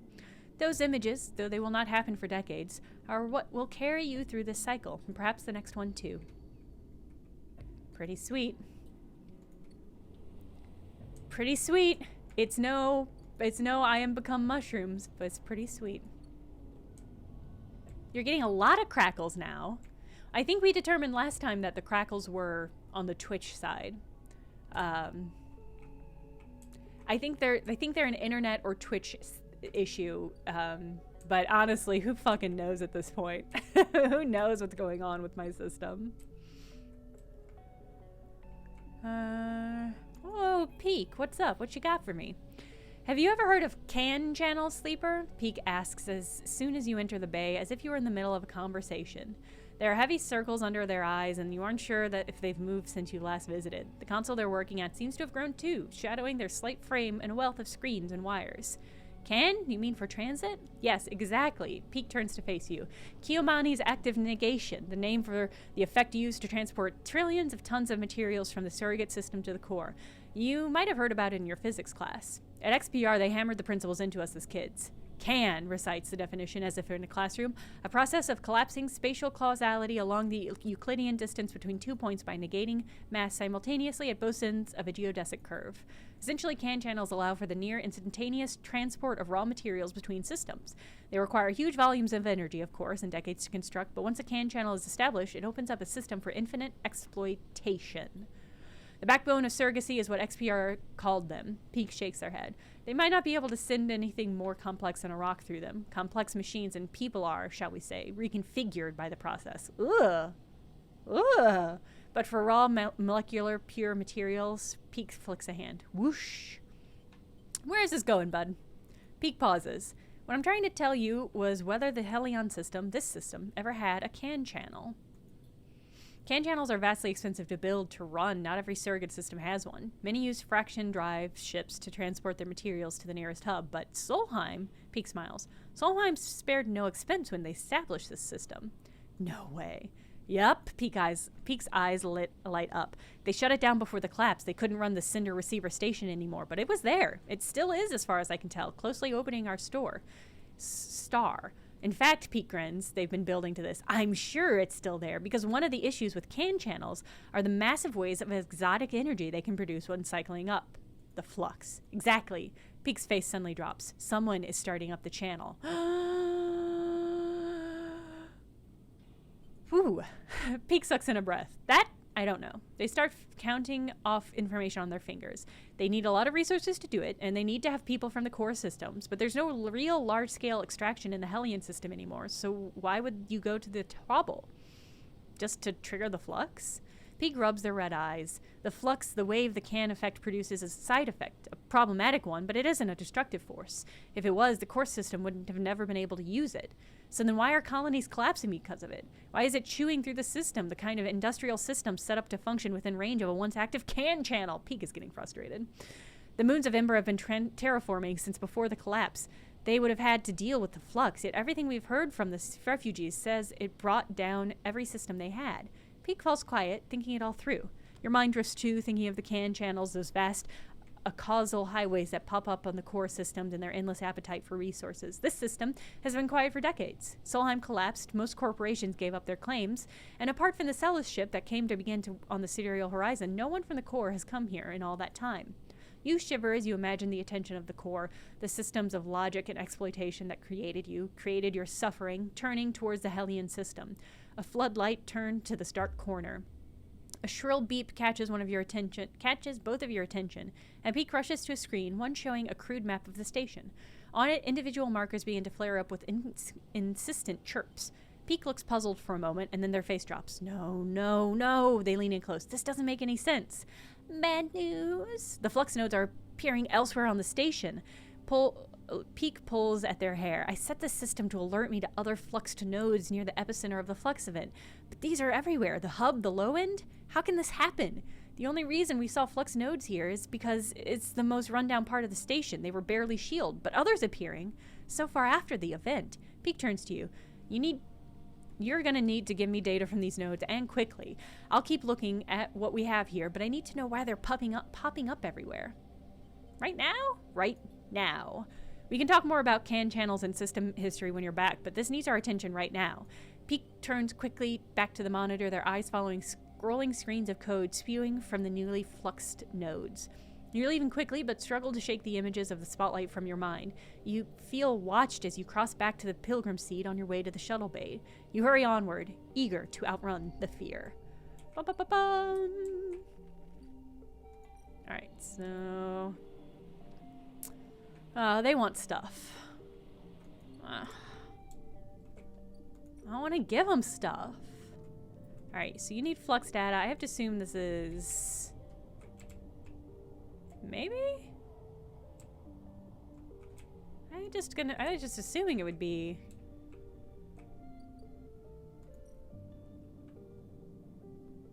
They want the data. Extract flux nodes. Oh, on the low end, the hub, and the shipyard.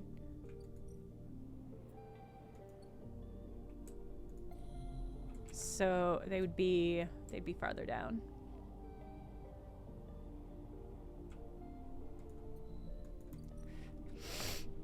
If he only needs 3 pieces, we might be able to get this up real quick. Real quick.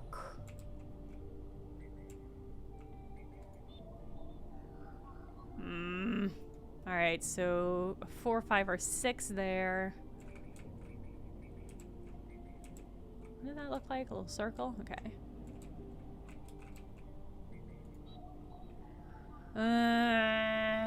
4, 5, or 6 there. I don't want to re-roll my die until I know what we need.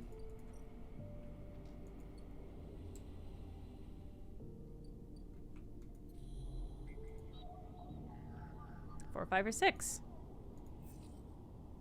Alright, well, can get one of these done, and this is the most annoying one to access, so we'll do that one. Alright. And we can't do the rest today. So I guess we'll help... those people on that ship.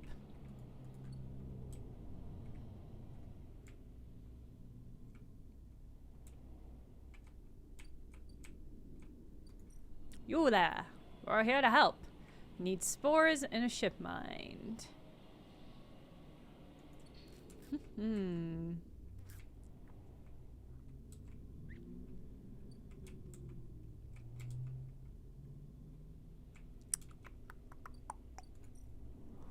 I know where to get spores. Sure do. Sure do know where to get some spores. Ow.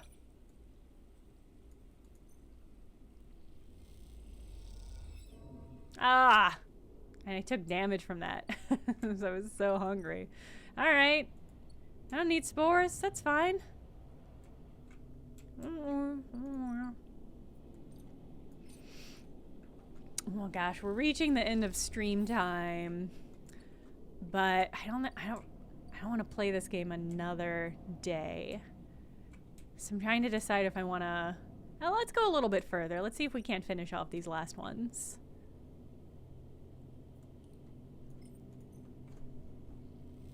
Stabilize so we get all our beautiful D's. Is the mushroom friend going to keep making you stabilizer even though you turn down their offer? That's a good question. That's a good question. I have to assume so, right? I don't think I hurt the mushroom's feelings. I hope I didn't hurt the mushroom's feelings.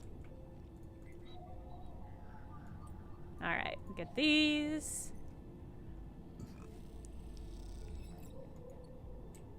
Feed this flux to our good friend Peak.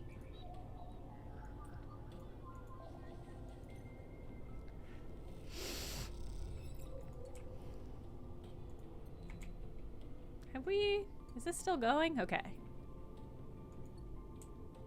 I can't imagine that the Rabia thread is going to end with another ending. Like, that just, it doesn't seem likely to me. Let's try to get more spores. Hey! Hey! Alright, let's see what they want.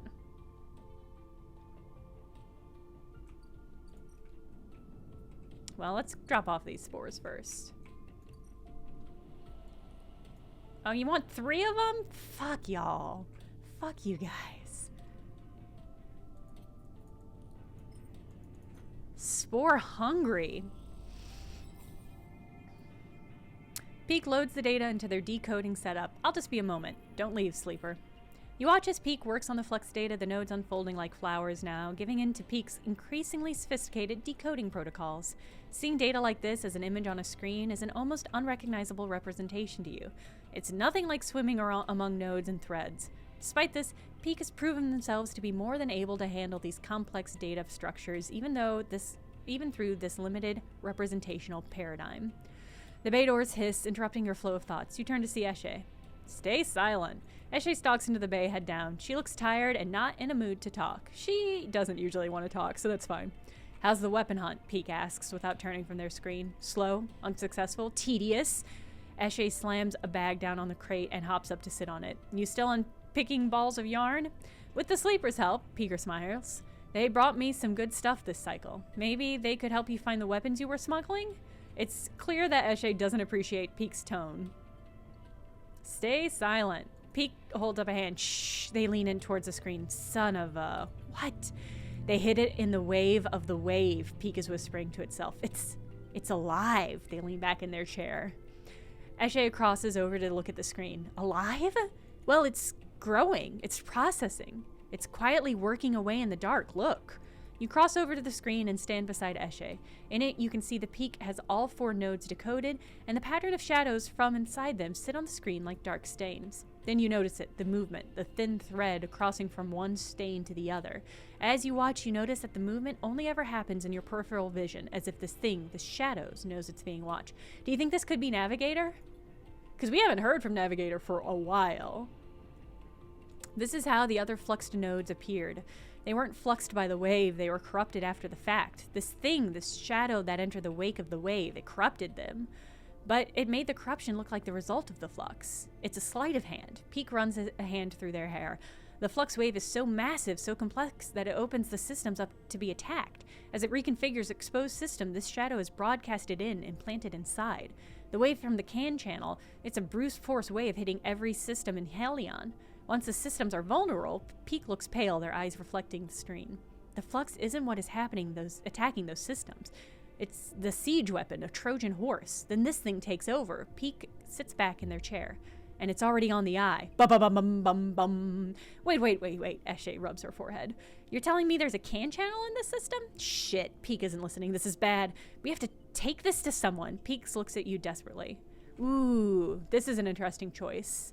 Helene or Soul? I think Helene. I think Helene has more resources. Or she'll be able to get the ear of the people on the eye. And this is an eye problem more than anything. Is that wise? Eshe cuts in. Haven Age haven't exactly made good decisions lately. Are you one to talk? They're the station administrators, Eshe. They need to know. Argument rages between them and you watch them shouting. You feel sick.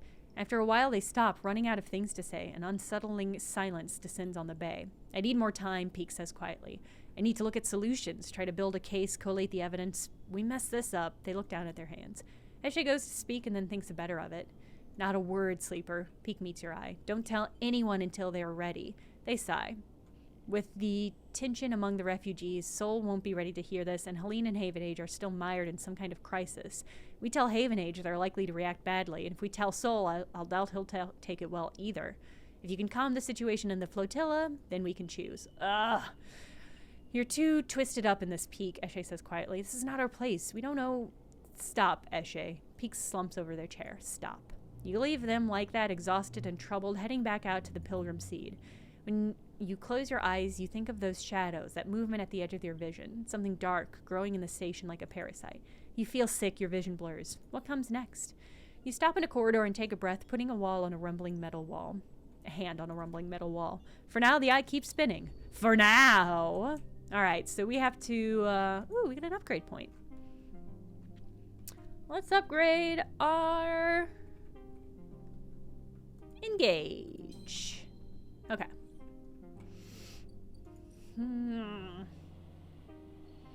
Alright, so we need to take this up. And I think we need...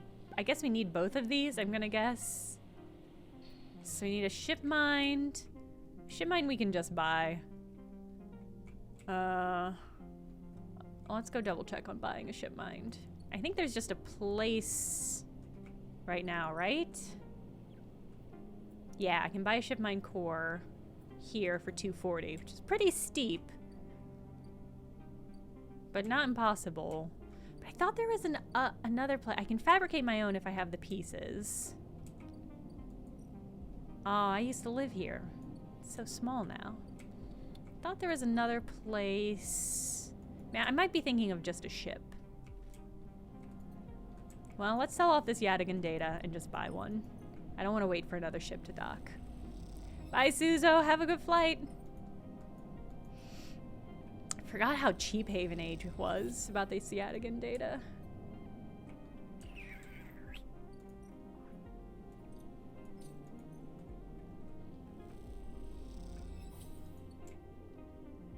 I mean, there will be a ship here in 2 ticks.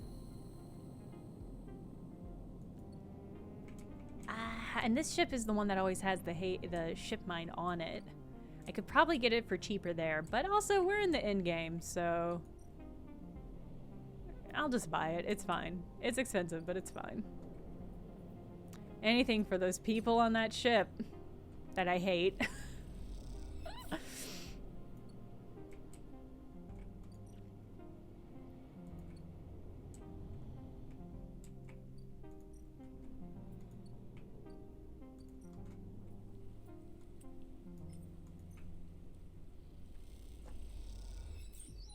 Nice. All right.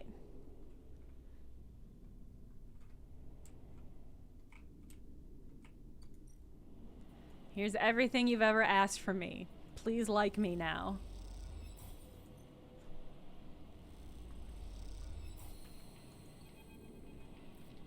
As you cross the axis, looking for a shuttle to take you back to the ruined cordon, you spot Peter standing on the edge of a central hub. Something about the way he's leaning against the railing, looking across the axis and towards the blinking lights of the flotilla beyond, makes you pause. He's completely still, his eyes drooping low and his shoulders hunched high. Leave him be. You watch for a moment more and then move off across the hub towards a promising-looking shuttle dock. Peter doesn't look like he wanted to be disturbed, but as you climb through the docking tunnel towards the departing ship, you can't help but glance back. Oh, hey, Marlon, not found. Thank you for the raid. Hello. Hello, raiders. You spot him there, still at the railing, so small in the cavernous chamber of the hub. He seems untouched by the motion around him, lost in memory or thought. What were y'all streaming? You feel a cold shiver rising from inside and slip out through the docking tunnel before you can touch it. Gotta keep moving. Great. Hey, I successfully avoided a conversation with that guy. Oh my god. Okay, what do you want? Access job board. Crew socializing. I'll get more ticks with this one. And I might get some scrap, which would be nice. There we go. All right.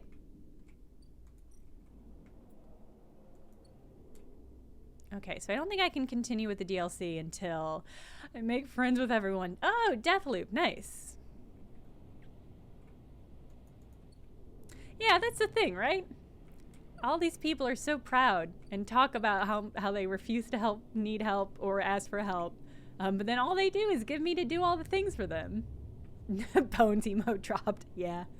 We've got a full set, although I'm running out of animated Twitch emote slots. I had to take off the animated Justice Jang. We still have the non-animated Justice Jang, so we're still good, but...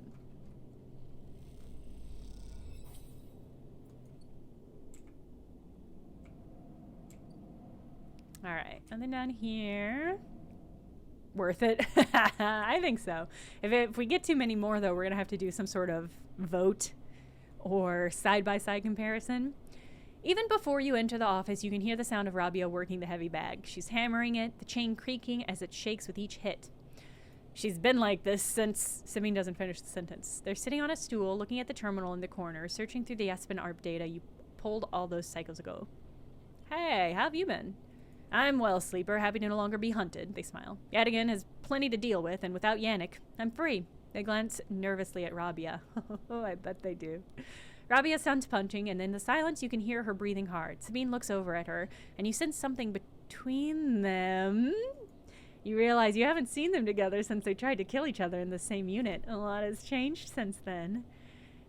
They hooked him up like a puppet, Rabia hits the bag. Rigged that thing in his head so they could control him. Pushed the old Yannick out. I don't know why he let them in. Rabia throws a few more punches, but it's a lesson. Don't let them in. Another flurry. Yatagan shouldn't deal with corporations, and we never will again, she spits. She comes away from the bag. At least Yannick's death has been treated as natural. There's a chance we will come back from this, that Yatagan can hold, but there are opportunists trying to take control. Sabine turns to you. Yes, but now the connection has been broken. I've been looking at removing the trackers from the implants and Yatagan's enforcers. It's a significant job, but I think with time I can do the surgeries. Rabia walks away from the bag towards the far side of the unit. Those surgeries will never happen if Yatagan collapses. She shouts back at Sabine. Clearly, this is a well-worn argument in this unit. A bet. About as well-worn as the bet, if you know what I mean. What now for you? Sabine looks over at Rabia. I want to help fix this mess if I can. There's the implants, and I want to return to my surgery. The low end needs doctors. What I understand now is that Yatagan can be something if we want it to be. Coming from Espen Arp, from the core worlds, all I saw was a gang. And with Yannick keeping me on a tight leash, they shudder. Rabia believes, and I want that belief. They look unsure. I also want to be done with Espen Arp, but I doubt they are done with me. They glance away, rubbing their shoulders. Are you and Rabia? Sabine fixes you with a look. Yes, sleeper? Isn't that obvious? They smile. It was obvious, but I still wanted to ask. I've been wanting to say, Sabine begins nervously, I'm sorry that I didn't tell you where I came from. I know I've apologized before, but I want to, again. They pause. Properly. When I leaked the data on the sleeper program, it was to try to help people, like you. They grit their teeth. But after all the cycles here, being pushed down, being pushed around, trying to survive, all that got away from me. So when you turned up, they sighed. It shook me up. They run a hand through their hair, but I ended up here, so, they look at Rabia. Oh, of course. They reach into the pocket and take out a handful of vials. These are the last of the case. You can have them. They drop them into your hands. Dope. After these last few, I don't know what we can do. With the Espen Arp connection broken, they look down. But I know there are other ways, repairs, other pharmaceuticals. I even hear there are some labs out on the Greenway. Perhaps they can help? They meet your eye. Sorry, I can't do more. Thank you for everything. It's okay, I gotta hook up. I know some mushrooms. They look away, their eyes bright with tears. Rabia crosses back to you both and sits beside Sabine. They look at each other, and you can't help but smile at the idea of them together. Yeah. What are you two plotting? Rabia grins. Sabine laughs, and the sound is a welcome one. You watch the two of them tease each other and smile. Later, when you leave, you take the handful of vials out of your pocket and look at them. You can still feel that core of anger deep down inside, and you don't know if it will ever leave. But Espen Arp doesn't own you anymore. They can't, because this place, these people own you. Ugh. This is weird. Okay. They're what makes you get up every cycle. They are what keeps you breathing. You put the vials away and walk through the low end. Your senses turn to every sight, smell, every sound, soaking it all in. Living. Nice. 3 of them. 3 of them? Very nice. Okay. What do we still have? Oh, just the flotilla support. Okay, great.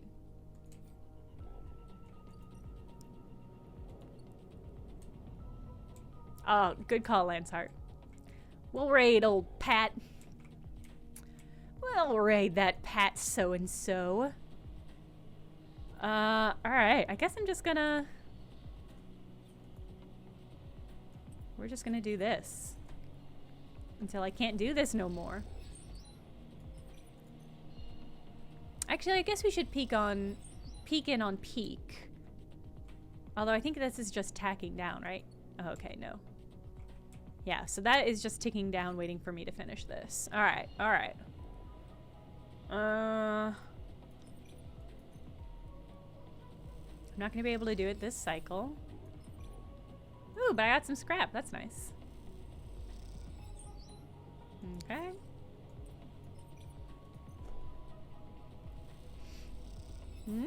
Okay, 2 scrap. 2 scrap. Living the high life.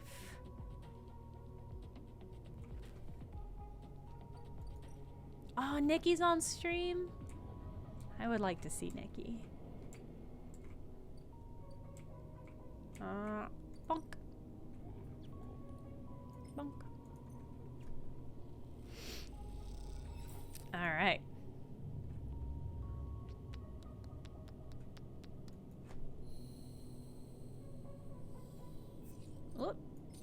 Alright, feed the kitty. And then feed the ribbit.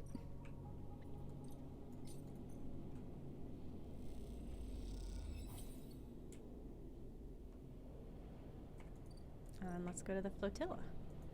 Alright, we'll finish off this one. I'm worried that there's just a lot more to the DLC. And that we're gonna miss the ending. Because I want to end the stream soon. But let's see how far we can get. Sleeper! Peter calls out to you as you cross the axis. He is standing by the same railing as you saw him last time, and he beckons you over. I've been hearing things. He gives you a sidelong look. Stay silent. Don't be so nervous. Oh, that is not the energy I have, my dude. He rubs his hand together nervously. You wait for him to speak. You know, on song, I was a teacher. He glances at you, anticipating a response. That actually makes a lot of sense. Mechanical engineering. It's an essential subject on a moon where a single mechanical failure could mean hundreds of deaths. He looks at the ground. The heat, the atmosphere, the radiation, all of it is hostile to us. My students knew this. Their work, their training was respected. As long as they were careful and respected songs themselves, they could have their choice of colony placements. They were always in demand. That meant I was respected, surrounded by friends and colleagues, always able to call in favors and repay them like for like, you know, he frowns. Song colonies are small, close-knit. We look after our own. Like the next game I'm going to stream Hems and Haws? I have not decided. I haven't decided. I'll have to sit down before the next stream and suss it out. I've kind of been wanting to do a Blender stream, so it might be that. It might be. We'll see. When the flux events start hitting, colonies went dark overnight. We all knew what those kinds of failures meant. Like always, we lost more people than any of the other moons. I'm thinking about it. He balls his hands into tight little fists. Not a single one of my students left song. Damn. Our future was cut off just like that. My future. He flexes his hands. What am I out here? What use am I? Song is a fading memory, and these systems we built there are useless outside its orbit. How am I supposed to move on from here? He looks at you, his eyes steely gray and glinting. Find someone to teach. Not me. Not me, my dude. You don't give up, do you, Sleeper? You just keep going. Peter shakes his head. Well, yeah, I get multiple endings, Peter, so... You remind me of a student of mine who entered the program for one of the smaller colonies. They didn't have the advantages of some of the others, but they were stubborn. Stubborn as hell. Okay? Okay. By the end of the program, they were the most skilled of their peers. They didn't get the best assignment, maybe because they didn't spend much time making the kind of connections that would help you get there. But that didn't matter, because they knew they would make the best of anything they set themselves to. Peter is smiling now, buoyed up a little by the memory. Singers are stubborn, Sleeper. We aren't going to change easily. We won't forgive easily or take help easily. But we'll hold strong. You can count on us for that. Peter stands from the railing. When you see Soul again, you can tell him that. You can tell him how the crews of Ember's song operate. Tell him we will resist. If it means resisting Hearth's imperial ambitions, so be it. Okay, well, I can respect that. If it means resisting the flux, so be it. And if it means to, as you have, help others resist those same pressures, so be it. Peter smiles. Then tell him to leave us alone. He turns his step lighter and heads off towards the center of the Axis's hub. Why don't you tell him? Why don't you tell him? You were mean when I was the messenger last time.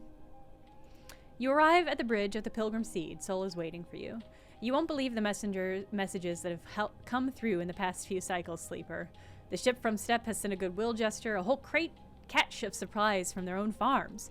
I'm not sure how we'll use them, but the gesture is a welcome one. Song, meanwhile, has apparently accepted supplies again, although a little reticently, if I may say so. Sol smiles. I don't expect them to change anytime soon, it should be said. And what I'm wondering, Sleeper, is what part you had in all this. Sol eyes you, waiting for an answer. I did everything. I helped where I could. I've come to expect that of you, Sleeper. He smiles. You look at Sol, his eyes bright and eager, and wonder what he sees in you. Are you a tool to be used or an ally? It can be hard to tell. I want to show you something. Sol squeezes your shoulder, turning you up to face the lift. I wonder what Feng's doing. You all remember Feng? What do you think he's up to?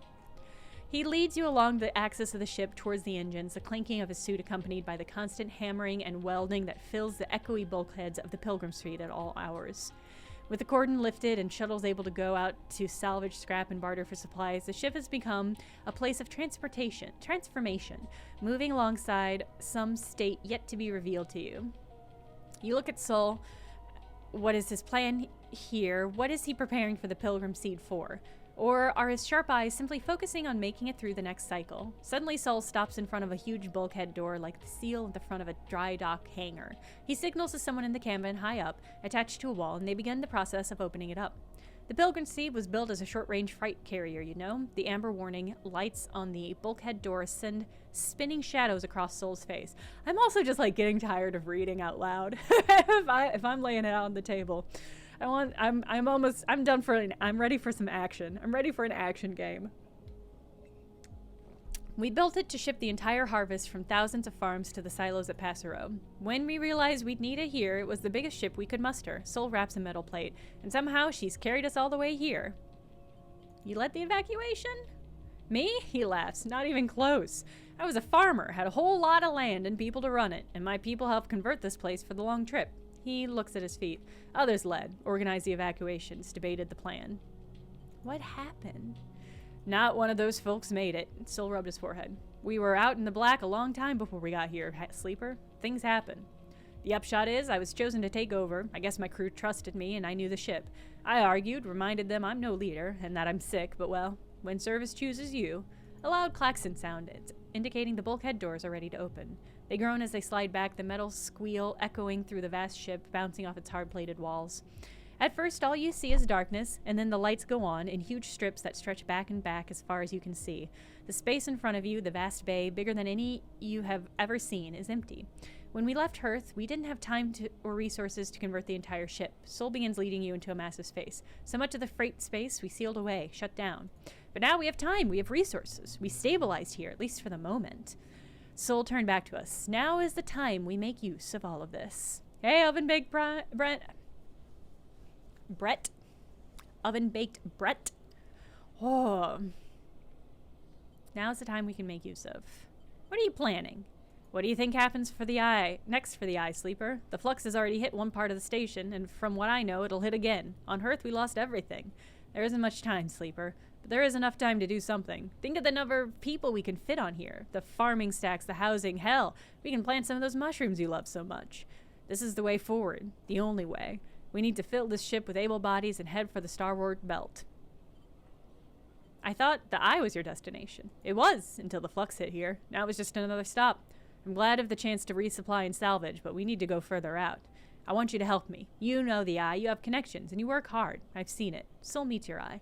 I know you're like me, Sleeper. You didn't choose Silvers, but it chose you. I don't know. I know it's a lot to think about, Sleeper. Trust me. But think of what you can do here. I'm gonna become mushrooms. The flotilla can't last forever. We need more than just farmers to make this work. We need to build a new world for ourselves. I've heard that out there in the belt there are people who've been setting up since the collapse, making something of their own. That's our future, tucked away in those rocks, far from all of this, Sol sighs. I didn't bring my people here just to let them die somewhere new. Sol crosses back over the threshold of the bay and signals for the operator to close it up. The door groans and Sol waits for it to stop. Think about it, Sleeper. Sol claps an arm on your back, but don't wait too long. This is happening soon. And he leaves you there, in the silence of this vast bay, your head spinning with the thought of leaving the eye. I'm not gonna do it. I'm not doing it. I'm sorry. I am become I. Ah. Oh. The episodic story of the flotilla will continue in episode Purge coming early 2023. Well, it must not be out yet. I just assumed, I didn't realize that they had were not all out yet. Well, there's just like nothing else for me to do, so I think that's it. But yeah, that's it for the stream. Honestly, a relief. It's hard to play games where there's so much talking, because like my mouth dries out and it's tiring. This game has been amazing. It's really, really good. I hope y'all get a chance to play it. From what I understand, based on people hopping into the chat, that stories go dramatically different ways. So I think even if you've been watching this playthrough, you might have a pretty different experience on your own. But this was great. Okay. I don't know what the next stream will be. It might be Blender. It might be another game. Oh, you know, I've been meaning to play Hi-Fi Rush, but I haven't had the time for it. So we might do like, I don't know if we'll play the whole game, but we might play a little Hi-Fi Rush on stream. Oh, you know what? I typed in the stuff to raid Pat, and then I didn't click on the button to activate the raid. Okay, but it's active now. All right, we're gonna go see what Pat's up to. Is he still doing Prey? Twitch is trying so hard to load for me, but it just simply can't. Twitch, what's happening? Twitch, are you okay? Are you sick?